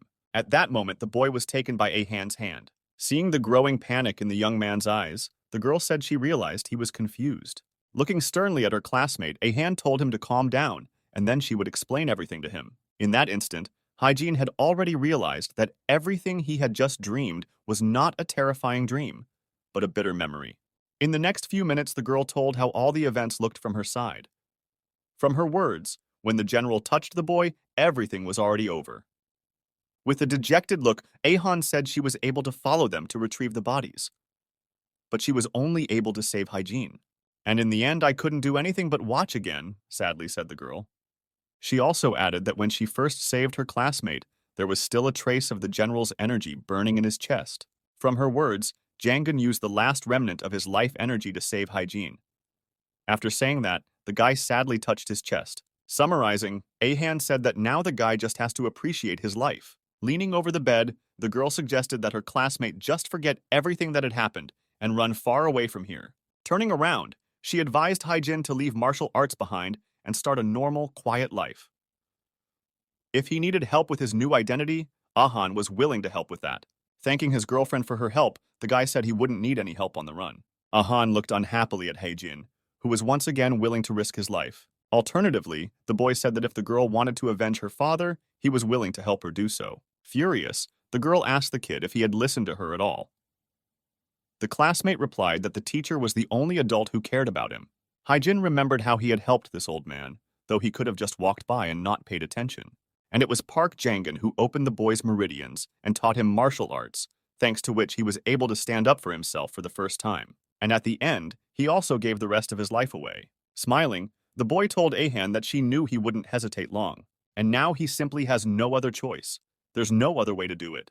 At the end, Haejin added that he didn't care if his classmate agreed, because otherwise he would avenge Jangun alone. Bleeding sweat, the girl said that the guy himself should have seen how strong the top three were. Did he really think he could even scratch any of them? Getting out of bed, Haejin confirmed that he was no match for them right now. But there's always an easier way, isn't there? The boy muttered with a smirk. Recovering, the boy came to the basement where his teacher had trained him. Sadly walking through the familiar corridors, Haejin looked up and saw a familiar thing. On the rack hung the general's green coat. Taking off his jacket and walking over to the wall, the boy thought that what he was looking for must be in here somewhere. Seeing a barely visible notch in the wall, the guy pressed it. To his surprise, the button yielded and squeaked into the wall. Immediately, a passage to a lighted room opened before his eyes. It was a rather small room, with drawers near the walls, filled with various useful things. The whole place glistened as if even the general had never been here before. Haejin's attention was immediately drawn to the order. Everything was arranged on separate shelves, in separate drawers. Immediately, his gaze fell on a stand with various traditional Oriental weapons. Throwing knives, katanas, sabers. It seemed that one could choose a cold weapon for every taste. After standing at the entrance for a bit, the boy finally ventured into the room. Just then, he hung the general's coat on a nail nailed to the wall. Throwing off his hoodie, Haejin decided to test how steady he could perceive energy management. After gaining strength, he accumulated all the ki in his body and abruptly spat it out. The sweatshirt on the floor immediately flew into the corner of the room. Confidently looking forward, Haejin muttered that very soon he would become much stronger than those underdogs. Hagen's mind flashed back to the events that had happened a few weeks ago. One day, the general approached the boy and told him to go take a shower and go to bed. But the student didn't respond. By that time, the boy, exhausted from training, was sleeping on the mattress like a dead man and did not react to the sounds around him. Looking at Haejin, Janggong realized that he must have given his disciple an impossible task. But you couldn't let a guy go to bed dirty. Then the master thought of a way to fix it. Immediately, he turned around and walked to the other end of the hallway. The boy lay serenely on the floor and snored. At that moment, the space around him shook. Pieces of concrete rumbled from the ceiling. These sounds instantly woke Haejin up. He jumped to his feet and thought it was an earthquake. He looked at the end of the hallway and saw the teacher, and asked him to stand by the supporting columns. But coming to his senses, Hagen saw that the general was standing in slippers in front of the suddenly opened secret door. The angry apprentice ran up to the master and asked him what he was hiding from him again. Jangan replied frustratedly that a loose bolt had let him down. The hero stepped closer and wondered why all this time the general had kept this room hidden from him. Hearing no answer, the lad thought the teacher was going to sleep alone in the clean, leaving the student in damp and filth. Grabbing Haejin's shoulder and squeezing his acupuncture nerve, Janggong replied that this was a special place and you couldn't just walk in here. Collapsing to his knees in pain, the guy mouthed that it was like he almost died. The general added that he would consider letting the student into the room when he learned the basics of martial arts. Adjusting his towel, the old man muttered that the boy would surely get there if he worked diligently. Looking at Haejin, Jangun said that he didn't know when that day would come, but the guy would definitely become stronger. Pushing away the pleasant memories, the hero stopped releasing energy. Immediately, he thought about how he should prepare to destroy all of his enemies. The boy looked around the room once more. There were many martial arts books in the gleaming cabinets. Weapons glittered on the walls. It looked as if no one had ever used them. Nevertheless, Haejin couldn't think of where he should start. Suddenly, the boy's gaze fell on the laptop on the table. As he got closer, the guy thought there was a chance that the device might have some useful information on it. Sitting comfortably at his chair, the hero turned on his laptop hopefully. Soon, the computer booted up. What the boy discovered made him shudder. There was a text file on the desktop. Judging by the name, it was addressed to Hagen. With trepidation, he clicked on the masonry, hoping that here he would find the answers to all his questions. At the beginning of the post, the general wrote that if the boy is reading this post, that means he is alive and Jangun is dead. The teacher continued that this was hardly the outcome he wanted and expected, but he was glad all the same. In case things turned out the way they did, the general wanted Haejin to live a quiet life. Jangun asked that the guy not think about revenge and just get on with his life like a normal person. Nevertheless, the master wrote that if a student read this, it was unlikely that anything would be able to stop him. The master wished he could immobilize him and set him on the right path. Realizing that his words were powerless, the general decided that he saw no other way but to help the boy. For this purpose, he decided to leave simple explanations in his message. According to Jangun, all the items in the room were the legacy of martial arts from 20 years ago. The general had collected them from the bodies of his fallen comrades. The old man further wrote that all these artifacts are one of the reasons why the king, god, and emperor were after him. Among all of them, it is Chul Wu who wants to seize these items the most to consolidate his power. Therefore, due to the circumstances, Haejin becomes the heir to all these artifacts. The phrase made the boy feel devastated. Gathering his thoughts, the boy continued reading. The general wrote that he had arranged all the artifacts in a special folder, and the student would be able to choose a more suitable item and study it. At the end, Jong-gun added that he believes Haejin will handle everything. The last words made the boy sad. The feeling of losing the person who seemed to be his family still did not leave him. Moving away from the table, the boy mentally thanked the teacher for the right thoughts. However, as he stood up from his chair, the hero thought that he had already chosen the artifact with which he would fight against his opponents. At that moment on the laptop, Haejin was already looking at the information on the battle staff. Walking over to the stand, the boy reached out for the weapon. Taking the staff, the hero looked at it with interest. It was just like the one the general had used in battle. Confidently, he cranked the weapon in his hands, getting used to its weight and center of gravity. Looking at the perfectly polished surface of the staff, Haejin thought that now he would definitely become stronger and destroy those bastards. In the next second, he slammed the weapon into the ground with a clatter. After a while, swing after swing began to be heard in the separate training room. Haejin practiced in sweat, slicing the air with his staff. This was the beginning of a long and grueling journey of becoming a master. The first month was spent solely on physically perfecting the hero's body and improving body movements. By the second month, the boy added learning the theoretical basics of wielding a staff to the practice. By half a year old, Haejin had already trained using the artifact's abilities. Gradually, the hero gained more and more experience, as a consequence of which he gained more energy. At the end of the first year, the guy's body had transformed beyond recognition. His kuyai had become fantastically strong. It seemed that the boy's aura was vast enough for him to fight enemies on par. A woman's screams were heard over the evening city. One girl was calling a friend to karaoke to relieve stress. In response to her friend's pleas, Woo-han once again replied that they were actually in high school and she wouldn't be able to make it today. Holding her phone in her hand, the girl replied that maybe she would join the hangout next time. One of the girlfriends wondered why all of a sudden Hayin couldn't.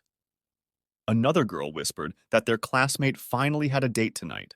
Laughing, the schoolgirl with the short haircut was surprised at Ahann's choice. Her friend agreed and suggested not to pick on her classmate. Turning around and heading towards the club, the girl said goodbye to Ahan. After walking a few blocks, the schoolgirl grabbed her head and mouthed that she hoped the guy wouldn't be late today. After a few intersections, the girl turned down a thin, dark alley. "Long time no see." A calm male voice was heard from behind. Ahan turned around and looked behind her. A tall, pumped-up guy came up behind her. He asked how the girl had passed her exams, to which she replied that it shouldn't matter to the interlocutor because he had dropped out of school. Lowering his staff, the boy wondered if he wasn't allowed to just inquire. Akan replied that she didn't really want to go to university either. The schoolgirl glanced at her interlocutor and realized that she didn't really believe in the results of the training that Haejin was talking about. However, the result exceeded all her bold expectations. The girl was surprised that it was possible to change so much in a year. In response, the hero replied that at a glance it was not very noticeable. Without giving her face a sign of surprise, mentally Ahan marveled that such progress could be made in just a year. Even now, Haejin's aura was already unimaginably powerful. The boy was surprised to hear praise from his partner for the first time in their monthly meetings. Akan replied evasively that the classmate had not been strong enough in the past. Frustrated, Haejin asked what she meant. Without answering the question, the girl turned around and said that they could start now. With these words, she went deep into the alley, and the boy followed her. Moving down the alley, Ahan said that she had made a plan and asked if her partner could stick to it. The hero replied that it was good that the girl had thought it over for him. Glaring at the boy, the schoolgirl reminded him not to relax. At the end, she added that he wasn't the only one who had been training for a year. In addition, the development of the plan also rested on her shoulders. A tall, red-haired guy in an expensive business suit was coming up the stairs of one of the houses.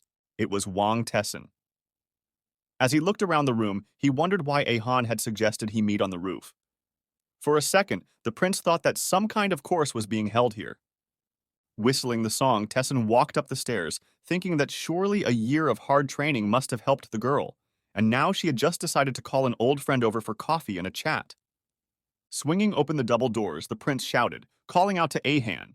However, a male voice was heard in response, saying that he had already waited for Tessin. Across from him stood an unknown guy. He added that he had been waiting for the meeting for a year. Looking at the man with the staff, the prince was horrified. His classmate Kang Haejin was standing in front of him. With a sharp wave of his staff, the hero spoke out that it was time to finish what had happened a year ago. Glaring angrily at his opponent, Haejin said that now the second round would finally happen. Tessin stared at his enemy in horror. His father, the chiefs of the 7 departments. The eyewitnesses all said that in addition to the general, his student had been killed that day. His father, the chiefs of the 7 departments, and eyewitnesses all said that his apprentice had been killed that day, in addition to the general. Confused, the prince muttered that the guy across the street should have been dead for a year. Suddenly, a stomping sound came from behind him, causing Tessin to turn around. A woman's voice wondered if the company's heir wasn't sharing much information with him. To the prince's even greater surprise, Wu Ahan stood across from him with her sword behind her back. She looked at her classmate angrily and said mockingly that her opponent didn't seem to hold a high position in the royal company. Exuding energy, Ahan said in response to Tessin's silence that she seemed to be right. Jumping down from the roof to Haejin, the girl called the prince obtuse and muttered that he had made it easy for her with his stupidity. Still dumbfounded, Tessin watched in horror as the couple came to avenge him. Suddenly, the prince laughed. Looking at Akan, he asked in surprise if she also practiced martial arts. He said that he realized why he had been attracted to her all this time. Still trying to cool things down, Tessin said. Now he wouldn't have to try so hard and they could make a great couple. Looking at his opponent frustratedly, Haejin remarked that their classmate was still as dumb as ever. Ahan agreed that this guy didn't change at all. Jumping to the edge of the roof, the girl said that she was now leaving Prince at her partner's disposal, as she had some business to attend to. At that moment, Tessin ran towards his partners, shouting after Ahan that she had promised him a date. Looking madly at his love, he shouted that he would finally make his girlfriend obedient. But immediately, Haejin blocked his opponent's path with a wave of his staff, telling him to take his time. Smiling, he said they should do a second round first. Realizing that the battle could not be avoided, Tessin became very nervous. Seeing this, Ahan said that now she was definitely running errands. The girl jumped on the roofs of the houses. Tessin kept urging her to stop. Glaring angrily at his enemy, the prince shouted that he would kill him. Energized, the evil type struck Haejin's staff with all his might, throwing him backwards. The boy didn't fall off his feet, landing and skidding a few meters. His gaze was absolutely cold and calm. Already at that moment, he realized that under normal circumstances, this type was no match for him. Energized, Tessin shouted to Haejin that he'd had enough of him. Gathering all the kui into one fist, the prince activated the Imperial Battle Fist ability.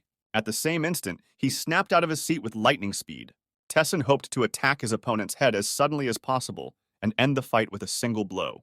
"I'll send you to the other world," the prince shouted furiously and threw his arm out towards Haejin. However, the boy easily parried the blow with his staff. Perplexed by the failure of his attack, Tessin activated the Ferocious Tiger Dominance ability, saying that it would definitely work out this time. Immediately, dozens of energy lights began to appear from the prince's hands. However, all of them were also reflected by Haejin's staff. Surprised to see such polished movements from his enemy, Tessin realized that this boy had been hiding somewhere and training with the artifact. The hero remained silent and calmly parried all of his opponent's attacks. Suddenly, the prince soared into the air, energizing both of his fists.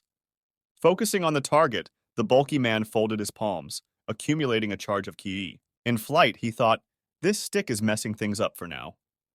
But the new ability was going to solve that problem. Staring fiercely into his opponent's eyes, Tessin shouted that now Haejin wouldn't need his staff. The boy turned his body around for more comfort, preparing for defense. He had already decided how he would fend off this powerful attack. His eyes glared hatefully at the man he had once considered his friend. A moment later, a powerful beam of light pierced the city's evening sky. The impact cracked the surface of the roof. Looking under his feet with hatred, Tessin expected to see a breathless body at the spot he had attacked. But what he discovered shocked the bully. Haejin blocked the prince's powerful punch with one hand without even moving. The boy stood straight, with his legs apart and his staff behind his back. His left arm outstretched, he easily parried Tessin's attack. Glaring furiously at his powerless opponent, the guy grabbed his palms and pulled him up to him. Turning around with his body, Haejin threw the prince behind his back with all his might. Doing a somersault in midair, the bulky man landed on his feet and skidded, extinguishing the inertia. Looking down, Tessin wondered in horror how such a thing was even possible. How could this weakling fight him on par and moreover counterattack so confidently? Looking down on the enemy, the hero's entire aura lit up. At that moment, He said that the prince was right about one thing. With those words, the guy stuck his staff into the ground with a clatter. Crunching his fingers and lowering himself to his foe, he said with a grin that he wouldn't need a weapon in a battle with Thiessen. The prince was filled with rage at the insolence of this annoying boy. Waving his hand at his classmate, Haejin ironically said that he might as well give in, and Tessen shouldn't be shy. Meanwhile, Wu Ahan was rapidly moving between the buildings towards the target. Looking around, the girl noticed a suspicious movement to her right. Following the strange shadow, the schoolgirl found herself on one of the floors of a building under construction. A little out of breath, Ahan decided to look around cautiously. Suddenly, an unknown male voice said that the stranger was walking and not looking around at all. Looking to the right, the girl saw two men in business suits. One of them said that people like the uninvited guest died quickly in this city. Opposite Ahan stood two people. They looked suspiciously like each other. Both had blue hair. The schoolgirl calmly replied that she was usually more cautious, but that this was the company's neighborhood. A surprised man in a suit asked if the girl knew who they were. Taking a closer look at the intruder, the sixth chief of the royal company noted one notable detail. Behind the stranger's back hung a rather familiar sword. Jinjun realized that it was the blade of the pure current sect leader. Realizing that her opponent had seen the sword and recognized it, Ahan said that the conversation would not be long, and that she knew who she was talking to. To the siblings' surprise, the girl said that some of the strongest members of the group of 9 and leaders of the 5 great families, the Namgung family, were now standing in front of her. Specifically, the only living members of the Namgung family, Jinjun and Namgung Jina. The female agent was surprised someone had managed to recognize her. The man, on the other hand, said it was all a meaningless pastime. With those words, Jinjun drew his sword from its sheath and asked why the stranger had called them here. Tensely peering at the blade behind the strange girl's back, the chief ordered her to answer immediately. Ahan looked calmly at the enemy who had prepared for battle. She then replied that she was going to destroy the royal company.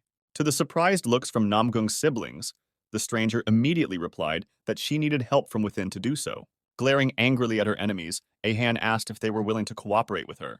A little nervous at such an unexpected suggestion, Gina asked the stranger what was carrying on like that in the first place. In a rage, she shouted that Ahan doesn't know what big organization she's messing with. They have over 100 fighters in their company. Puzzled, he wondered if this suicidal woman really thought she could do anything alone. However, the girl opposite suddenly replied that maybe she could do anything. In response to the surprised looks, she replied that indeed, the royal company was huge and it would be difficult to overpower 100 martial arts members. However, things would be complicated if all members of the company were in favor of one thing. These words caused Gina serious apprehension and made her think. Ahan continued, saying that at this moment, there were already some disgruntled people in the royal company. The people who were absorbed into the organization during the war are now ready to rise up once they have someone to guide them. Gina parried once again, asking what proof Ahan had of her words. As she said, she and her brother were not complaining about anything. The schoolgirl asked why then the seventh chief clarified. In the event that Namgung's siblings were satisfied with everything, they wouldn't even listen to her. The brother and sister listened in silence. Ahan said she had already followed them. From what she said, the leadership position is just a facade, and in reality, the two chiefs are just wandering around looking for hopeless fighters. In the meantime, the really important matters are being handled by the king's other chiefs. Looking into the eyes of her opponents, the girl said that at a glance, they were both the strongest in the organization. But for some reason, they tolerated the exceptional neglect of themselves. Jinjun said that even if the stranger is right, why hasn't there been a single attempt at rebellion so far? Ahan replied that it's all because the other leaders of the organization realize that they can't win, because they know more than anyone what the king is capable of. Reluctantly, the agent guy asked if she really thought she could bridge that power gap. For the first time in a long time, Ahan smiled. Confidently, she said that they would definitely make it work. Remembering Haejin, the girl mouthed that there was one person who had great power. Meanwhile, the hero stood opposite Tessen, warming up before the main phase of the fight. Crunching his fingers, Haejin ordered his opponent to attack him sooner. Such insolence both frightened and enraged the prince. He had never thought that the brat would say such a thing. Tired of waiting, the boy realized he would have to attack first. Abruptly snapping out of his seat, Haejin threw himself at his opponent. This outcome came as a complete surprise to the prince. He was particularly confused by the fact that this guy was attacking instead of defending. Having little experience in defense due to his lack of experience, Tessin decided that he would rely on the strength of his arms. With that thought in mind, he tried to block his opponent's kick. But the prince lacked stability and reaction, and in the next instant, his opponent's fist flew over the block and into the red-haired man's face. Even in this tense moment, Haejin's face was as calm as possible. The hit was so powerful that Tessin was immediately knocked off his feet and thrown back several meters. At that second, the prince was in great pain and screamed at the top of his voice. His right eye was shattered from the impact. Tessin was still flying through the air when Haejin pushed himself off the ground and swung at the enemy once more. The prince had no way to react to this attack. At that moment, he could only watch another attack. The boy's fist was powerfully charged with his kui energy. "Where are you going? We just started!" Haejin calmly spoke, looking at his opponent with hatred. With an overhead kick, he drove his opponent into the ground, seemingly leaving him no chance of escape. The boy's fist pierced the villain's chest, causing him to scream in pain. The dust around them fluttered in circles. Haejin stood over the prince, who lay there unable to move. Shaking his classmate by the shirt, the hero mouthed to him not to relax, for this was only the beginning. Remembering all the wrongs Tessin had caused, the boy looked at his exhausted opponent with hatred and said that all his suffering was yet to come. In the next second, with a blow of his right hand, he smashed the prince's nose. At that moment, Haejin felt as if he had gone mad. He wanted to end everything here, once and for all. Unwilling to stop, the boy delivered blow after blow to his classmate's face. His fists were already beginning to be covered in Tessin's blood, but the boy paid no attention to it. His only desire at that moment was to hit again and again. Memories of the general flashed through his mind, including the moment of his self-sacrifice for the life of his student. Just the thought that this good-natured old man might be alive now infuriated Hayin. A dark feeling was awakening inside, pushing to destroy anything that moved. Sitting on top of Prince, the boy continued to maul his opponent's face. Bloodied from his classmates' incessant blows, Tessin stared at the bastard in bewilderment. He remembered that, until relatively recently, this brat had been so weak that he was losing to even the weakest bullies in the school. Suddenly, his eyes filled with incredible rage. The prince realized that he had no right to lose to this weak weakling. Tessin's gaze filled with bright red energy. He decided to go all in and use the combination of the Emperor's Rosary. At that moment, Haejin realized that it was now worth it to suspend attacks for a while and go on the defensive. Screaming at the top of his voice, the prince emitted a powerful energy aura from himself. It was the Death Roar ability.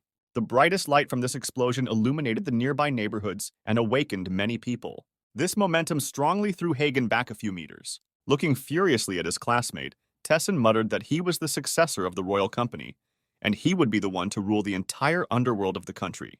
With an enraged shout, the prince amplified his aura several times and ordered Haejin to remain lying on the ground. Looking at his enemy with hatred, he realized that this was the moment when he could end it all. The aura around him was amplified many times. Thus, Tessin was using a superpower. His anger was unstoppable. Blood spurted from his mouth. Looking at this sight with some surprise, Haejin noted with a smile that the prince didn't look very good right now because of his rage and was clearly overdoing it. In response, Tessin muttered that his opponent was right, and they had a long way to go. And all of this was because Haejin had gained an advantage due to the prince's own weakness. Looking at his enemy with hatred, the boy thanked for the clarification and said he would not let his guard down again. Such insolence made Tessin furious. His thoughts were all about killing his classmate. Shouting curses at his opponent, the prince launched his next attack. At that moment, he already realized that this would be the decisive moment of the battle. Red streams of energy rushed towards Haejin, attacking from different directions. The gregarious boy concentrated his kai in his right hand to deflect all the blows at once. Blocking Tessin's attack, the hero made his opponent's entire aura shudder. The prince was furious that even so he had not managed to break through the pathetic weakling's defenses. Despite comparable strength, there wasn't a drop of sweat or a single vein protruding on Haejin's face. Tessin's mouth drooled from the exertion.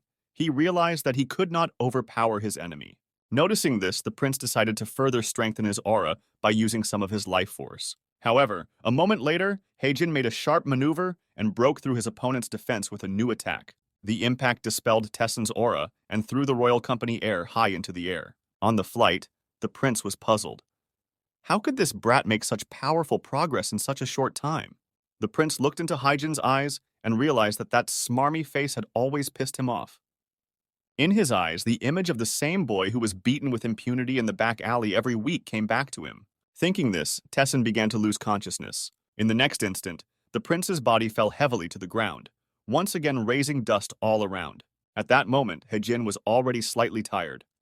He thought that he should calm down now, because if his enemy was someone stronger, he would be dead by now. As he approached Tessin, the boy told his unconscious opponent that he would have to try again another time. He searched his pockets, looking hard for something.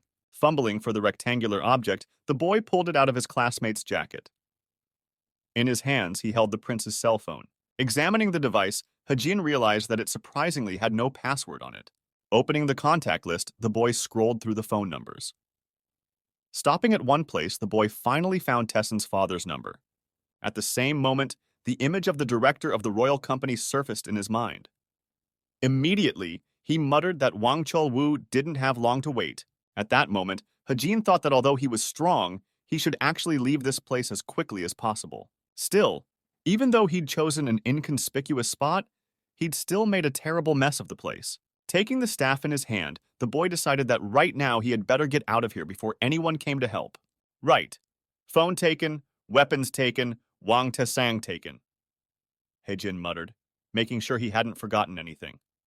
The next instant, he was off his seat and with long leaps fled across the rooftops from the scene. Bouncing from building to building, the guy traveled great distances in the blink of an eye. Running up to one of the intersections, Haejin soared high above the buildings and surveyed the neighborhood below him.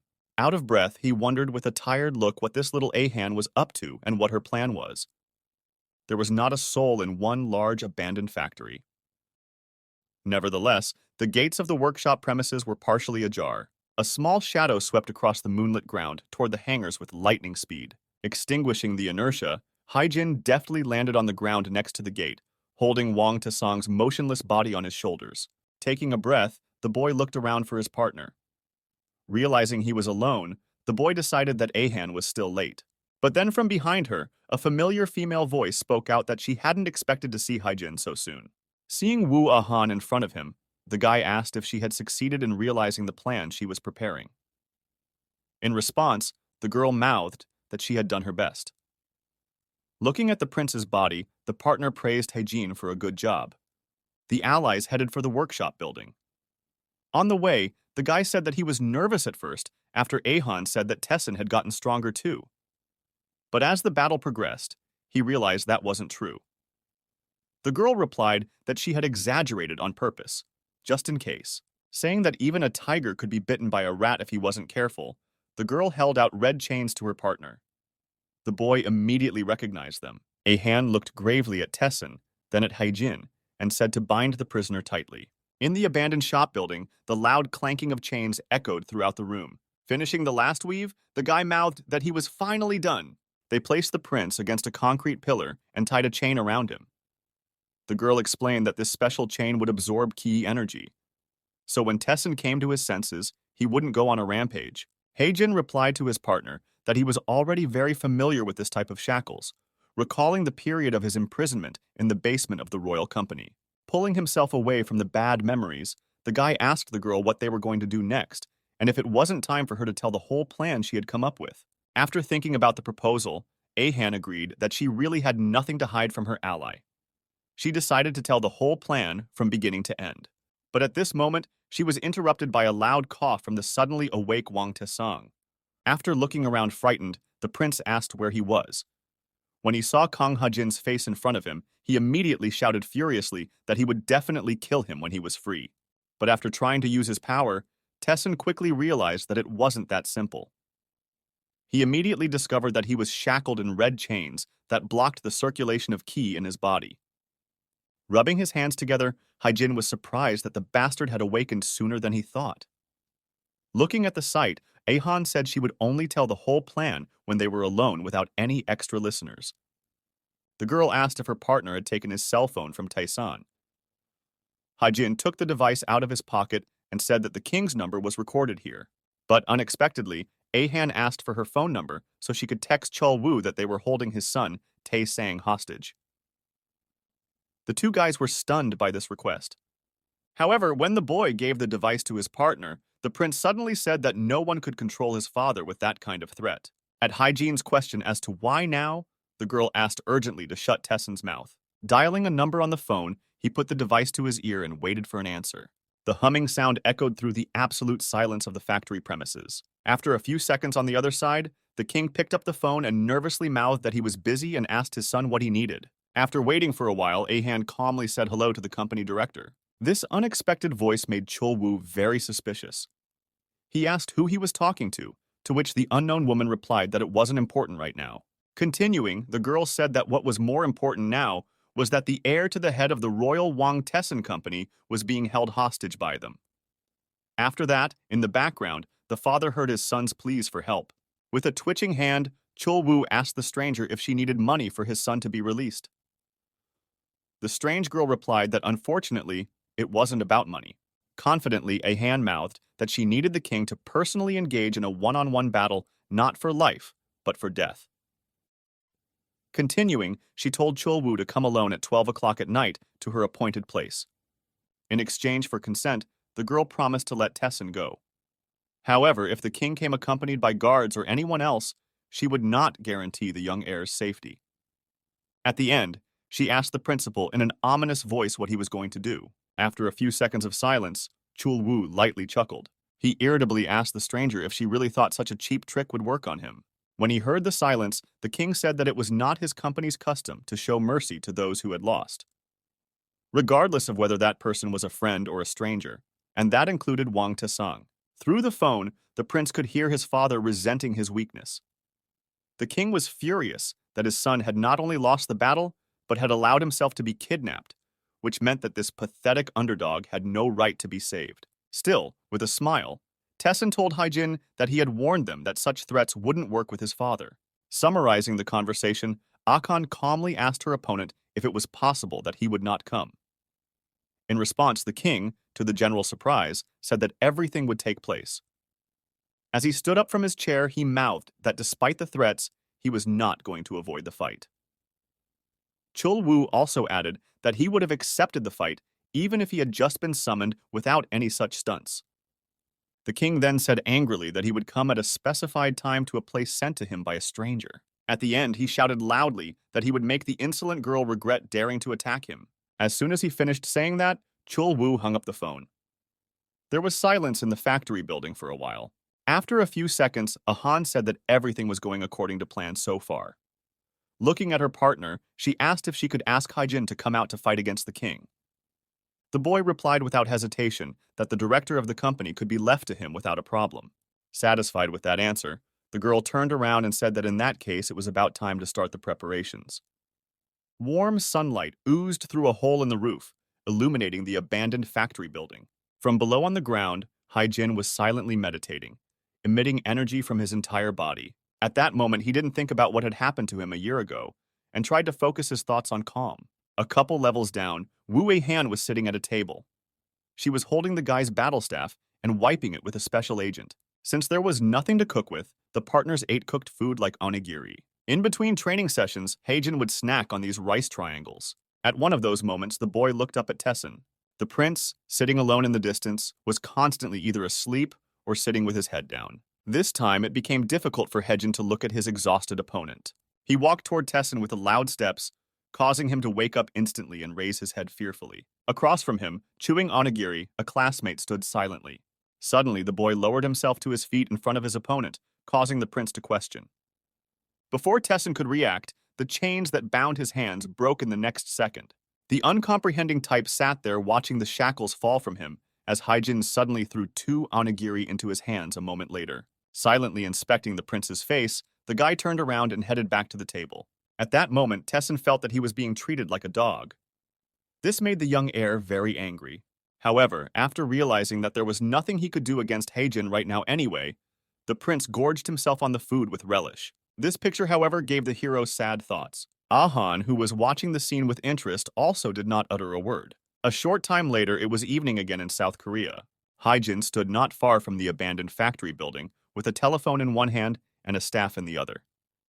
Looking at the screen of the device, he noted that there was only 1 minute left. Irritated at the time, the boy thought that the king was probably not coming. In that case, he thought, Ahan probably didn't have a backup plan.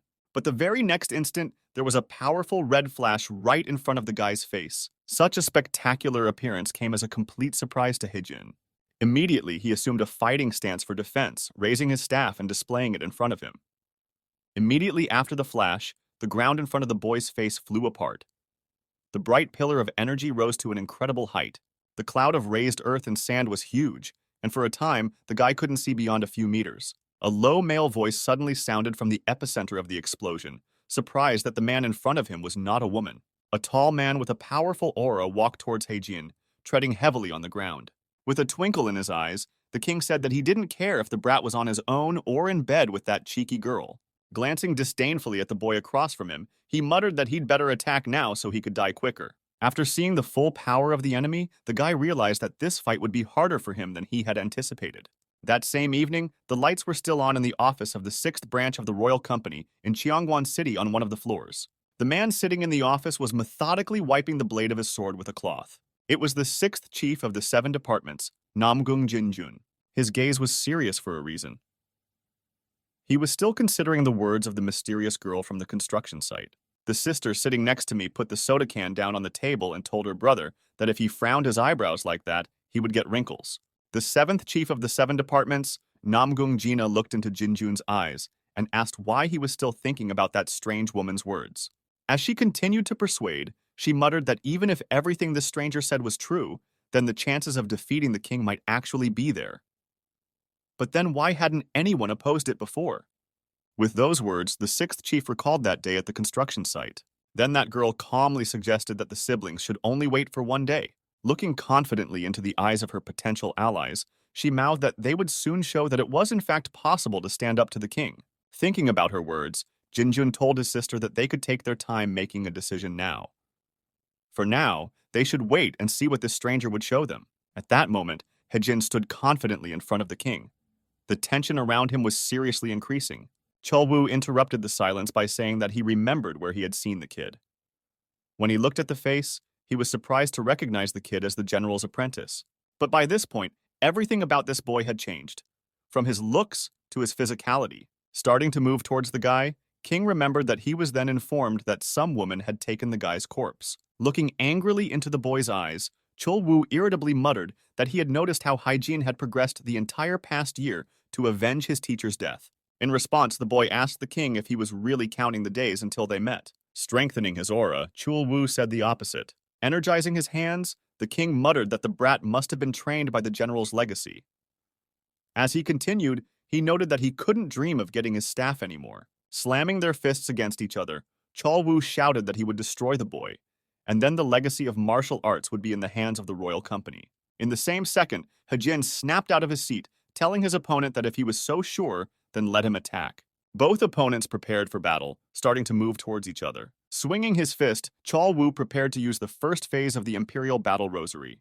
Straightening his arm, the king released a powerful straight beam of scarlet energy, Imperial Combat Strike applied. But Chulwoo was surprised that the punch not only didn't kill the insolent man, but even the opposite. The boy deftly parried the attack with his staff, dodging a beam of energy that flew past him. Then the king noticed that the boy had not been idle when he received the general's staff. Despite the first successful reflection of the blow, Haejin noticed that this bulky man was very strong, and Wang Tasan was incomparably weaker against him. But still, the boy had not prepared for nothing. He threw aside the king's hand and prepared to use the 6th phase of the battle staff. Swinging over his head, he landed a crushing blow from above on Chulwoo. This ability was called dissection. The king's body flew into the air. Haejin immediately rushed after him to avoid losing his advantage. As he flew, he began to prepare the 2nd phase of the battle staff. After getting close to Chulwoo, the boy used his blade point ability, delivering a crushing blow to his opponent's torso. But despite the temporary stun, the king had already managed to pull himself together and assess the situation. A moment later, a bright blue-red flash appeared in the sky. 2 meteorites seemed to collide. At that moment, Haejin was once again convinced of the strength of the entire opponent. Smiling, King parried the blow by putting up a top block with his hands, easily preventing the damage. In the next instant, Chulwoo uttered that, as expected from a battle staff, his attacks were simply great. With those words, he shouted very loudly, thus using the Death Roar ability. The explosion from this phase created a large fireball that caused a tremendous shockwave. Haejin was knocked down by the wind current and his body flew several meters backwards. Meanwhile, Chol Wu landed safely on the ground, scattering hundreds of small pieces of clay and stone around. He glared angrily at the boy who had gotten to his feet and said that he was disappointed with the way the fight with the general had been finished. With that in mind, he asked Hayin not to upset him. With his aura intensified, the king shouted that he wanted to go all out on the brat this time. The schoolboy replied that Chol Wu was rushing things too fast. Looking at the bulky guy with hatred, the guy shouted that let the guy not be embarrassed after Haejin embarrassed him. In response, the king laughed, saying that the boy's attitude was great. In the very next instant, the two opponents faced off again in a vicious battle. Hayin and Tessin watched the fight from the roof of the abandoned factory. The girl noted that so far, both opponents were fighting on equal terms. This amazed the prince, who thought that this weakling could not fight his father so well. Hayin thought to herself that she didn't want to get into this fight, as this fight was really just a show-off. Taking her sword out of its sheath, she thought that if Haejin did start losing, she would have to join the fight. But at the same instant, an unfamiliar voice came from behind him, telling him not to do that. Turning around, Hayin saw a man standing across from her with a sword in his hand. With a smile on his face, he was saying that no one should interfere in a real life-and-death fight. It was Jian Inhuan, the first chief of the 7 departments. With a smirk, he was surprised that Haejin was still alive. The chief also noted that a year ago, this schoolboy was completely different. Realizing that she had a very dangerous opponent in front of her, Hayin immediately grabbed Tessin and put a blade to his throat. Inhuan scratched his head and told the prince that even though he'd been warned to be careful, he'd still managed to take a beating from some weaklings. Tessin was glad that the cruel one had come to save him, despite his father's words. At that moment, Hayin put the blade even harder against the captive's throat, telling Inhuan that if he moved, the young master would be finished. Making a sad face, the chief asked the girl if it was even okay to do that. Opening her eyes, Inhuman looked at her enemy with a calm gaze and said that she could kill Tessin if she wanted to. After all, Inhuan himself had not come here for him. This news made Hayin nervous. The prince was horrified at the news. The girl thought for a second that this guy had come here alone. But then there was a rumbling and cracking of concrete behind her. Punching through wall after wall, someone was rapidly approaching Hayin. The girl turned around and saw an unknown object break through to her from the rear. Just then, like a bullet, the second chief of the 7 departments, Gadarin, appeared in the room. She knocked Hayin down and ran towards her to finish her off. Gadarin swung her axe, ready to kill her opponent, but she blocked the blow with her sword. Looking at the woman behind her with hatred, Hayin recognized her as Big. The chief was screaming about how this juvenile had killed her subordinates in the cemetery a year ago. With those words, Big swung her axe and knocked the enemy back even further. Hayin miraculously stayed on her feet, extinguishing the slip with her sword. Sweat broke out on her forehead, even though only 2 brief attacks had passed. As they got closer, Inhuan said that their main concern was to make sure that no one could interfere with the principal's fight with the kid. Therefore, for the duration of Haejin and King Ahan's battle, Ahan had to become the chief's plaything. At that moment, the schoolgirl realized that she had miscalculated after all. Still, she was justified in not assuming that the department chiefs would give a complete damn about Tessin's life. Grasping the place where the chain had recently clutched him, the prince shouted to the Inhuman that they had almost killed him. Inhuan was surprised that the heir was still alive. Flashing his blade, he ordered Tessin to hide somewhere in a corner and stay out of the way. Unless he wanted to lose the life the Inhuman had saved by pure chance. The prince was both angry and frightened at that moment, but there was nothing he could do. At that instant, Big shouted at Inhuan to stop mouthing off and get rid of that asshole. At the same instant, the second chief snapped out of his seat and threw himself at the victim. "Let the swell fight begin!" shouted Gadarin, swinging and hitting the ground with her large axe. Seeing a new battle brewing before his eyes, Inhuan said that these girls are awesome, and he should join them immediately. Meanwhile, Hayin fell to her feet after another blow and slid backwards. Opposite her stood the 2 strongest fighters in the company since the king. She had to face them both alone. Realizing that the arrangement was not in her favor, the girl exhaled. Firmly gripping the sword with both hands, she said that since it happened, there was nothing that could be done about it. Amplifying her aura, Hayin shouted to her opponents that she was ready to see what the top of the royal company could do. Meanwhile, Haejin, in one of his rare quiet moments, noticed debris flying out of the factory windows. But a moment later, a stabbing blow from the king followed, asking where that boy was always looking. The hero blocked this attack at the last moment, but the force of the blow threw him several meters back. Grouping himself in midair, the guy lowered himself to his feet anyway. Chul Wu looked at his opponent seriously and told the man that if he was distracted by the problems of others, he would immediately lose his life. He looked into Haejin's eyes with arrogance and noted that he was well trained for his age. According to the king, the general had always had talented students, but this one had surpassed the norm. Filling his hand with ki energy, Chul Wu admitted that, as expected, he would feel very sorry for killing the boy. Spreading his arms as if for a hug, King gave his opponent one last chance, saying that he could survive if he joined the royal company. The guy with a smile on his face stood up and asked Chul Wu if he was in his right mind to suggest such a thing. Or does he want to stop the current rematch this way? King replied that he was a businessman, so he had to adjust to the situation. And now they need strong fighters like Haejin. Bringing his hand up to his face, the villain muttered that if the boy really inherited all of the general's artifacts, he could overturn the balance of power in the world and make his company the most powerful in the world. Chul Wu went on to say that the schoolboy would get nothing from this revenge, and it was time for him to stop clinging to the past and go into the future with the king. At those words, Haejin laughed. Looking into his opponent's eyes, he seriously asked if Chul Wu really wanted to get what he deserved so badly. At the same moment, the king realized that it was simply pointless to bargain and negotiate with this insolent man. A few seconds later, a staff practically flew into Chul Wu's face with great speed.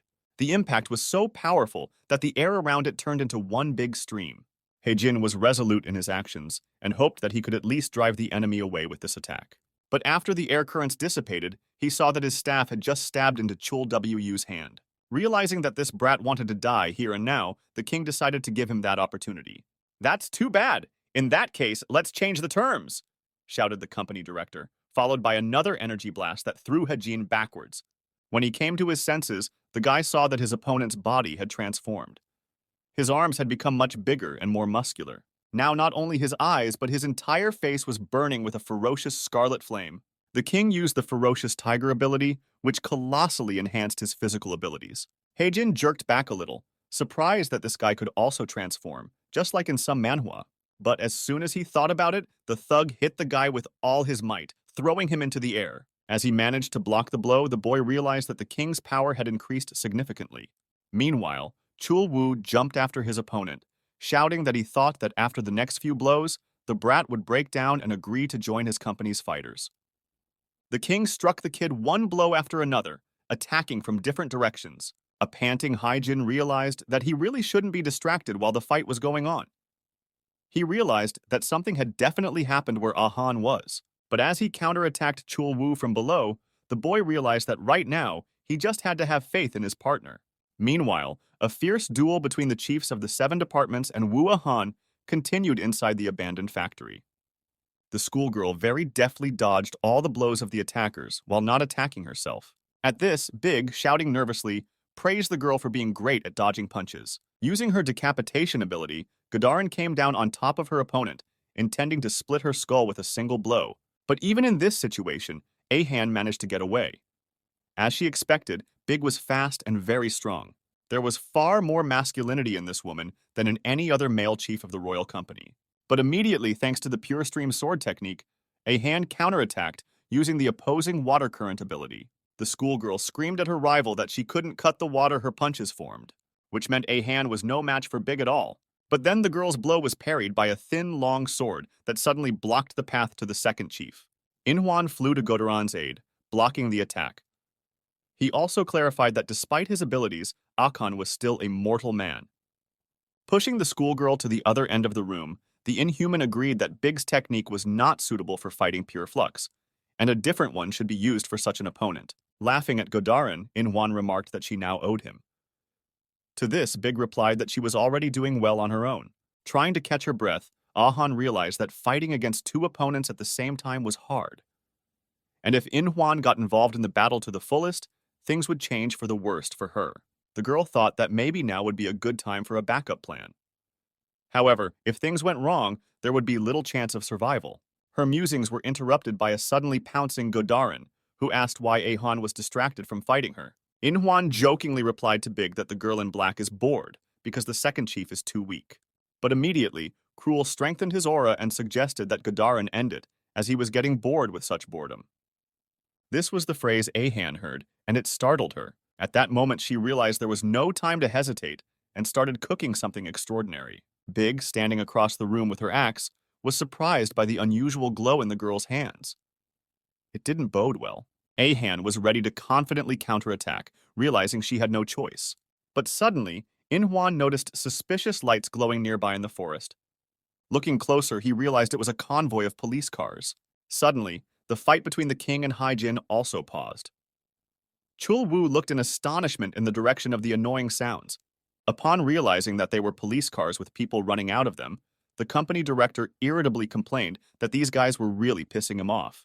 The officers, horrified by what they saw, pointed their guns at the unidentified men and ordered them to stand and not move. One of the policemen shouted that if the two intruders did not obey orders, they would be fired upon. The two chiefs and Akan were watching all this with interest from the side of the factory. This was not in the girl's plans. But what surprised her most was that so many policemen had come at such a dark time. It was as if they knew something was going to happen here. Looking around, Ahan thought that there was no town or police station close by in this area. It seemed that no one present genuinely understood who was to blame for what had happened. The officers repeated the demands and, pointing their pistols at the suspicious types, ordered them to lay down their weapons. Looking at Hagen, the king said confidently that at first he thought it was the boy who had called the police. However, his intuition told him that the brat wasn't to blame for this. It was only after these words that the boy finally let himself relax. After looking around at the police officers and not lowering the strength of his aura, the king thought that the law enforcement officers were unworthy of attention right now. At the same time, some of them were horrified by what they saw, not remembering what it was. Others were not the first time they had encountered something like this. One guy in a business suit ordered a special IMP backup to be radioed in. That's when the king realized that the problem was the people who would come here to help the police. And even a man as powerful as he was didn't want to mess with that. Right after that, Chol Wu told the boy that they were screwed today, and unfortunately, they would have to finish. Then he shouted, calling out from the abandoned factory building to his charges. Putting the sword back into its scabbard, Inhuan laughed that in that case they didn't have much of a choice, and there was nothing they could do. At the same time, Big grabbed her head and started cursing. Nevertheless, the two chiefs jumped at the king after a few seconds. Now Haijin realized who Ahan had been fighting with all this time. At the same time, the police officers became very nervous when they saw two more of these creatures in front of them. Inhuan looked back and waved to Haejin, greeting him and saying that if it wasn't for the police, they would definitely have a chat. But alas, talking would have to be left for another time. The boy looked on excitedly. He also found it strange that the police had come to a remote place and no one knew who had made the call. "Attack again, I'll be waiting!" Turning around and looking at his opponent, Chol Wu calmly said. The very next instant, all three of them abruptly sped off in the direction of the police cars. However, to everyone's surprise, the squad of strange people did not attack, but instead flew over the heads of the astonished employees towards the forest.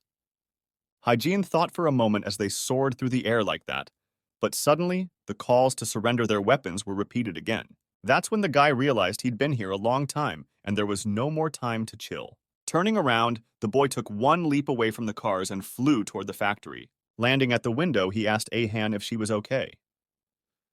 The girl replied that she seemed to be all right. Haijin told her that those bastards had already taken off, but they too needed to get out of here as soon as possible, to which his partner agreed. But then the boy saw the broken shackles lying on the ground. He asked Ahan in surprise where Wang Tessin had gone. The girl honestly admitted that she had not been able to keep track of him during the battle. Refusing to justify herself, she apologized to her partner. In any case, they needed to get away from here now, so Ahan offered to continue the conversation in a safe place, to which Haijin readily agreed. And yet something kept the boy's attention, for in fact, the last 2 days had been wasted. They didn't kill the king or the prince. Late at night, a bright light suddenly illuminated one of the city's apartments. In the room, Ahan was sitting at the table. When Haijin asked her what had become of the old room, she replied that she had gotten rid of it, for now they were known about them and would surely be visited there. Disappointed that they had covered their faces and also missed Wang Tesang, the boy asked what they would do next. Immediately, he wondered if Ahan's plan had failed. Answering evasively, the girl calmly asked her partner what he thought a good plan was. After sitting for a while and thinking about the answer, A thoughtful Haejin replied that a good plan always leads to accomplishment. Han replied that it did. A good plan, according to the girl, should always lead to success. But at the same time, it should take into account and provide for all unexpected changes. In their case, the situation was not good.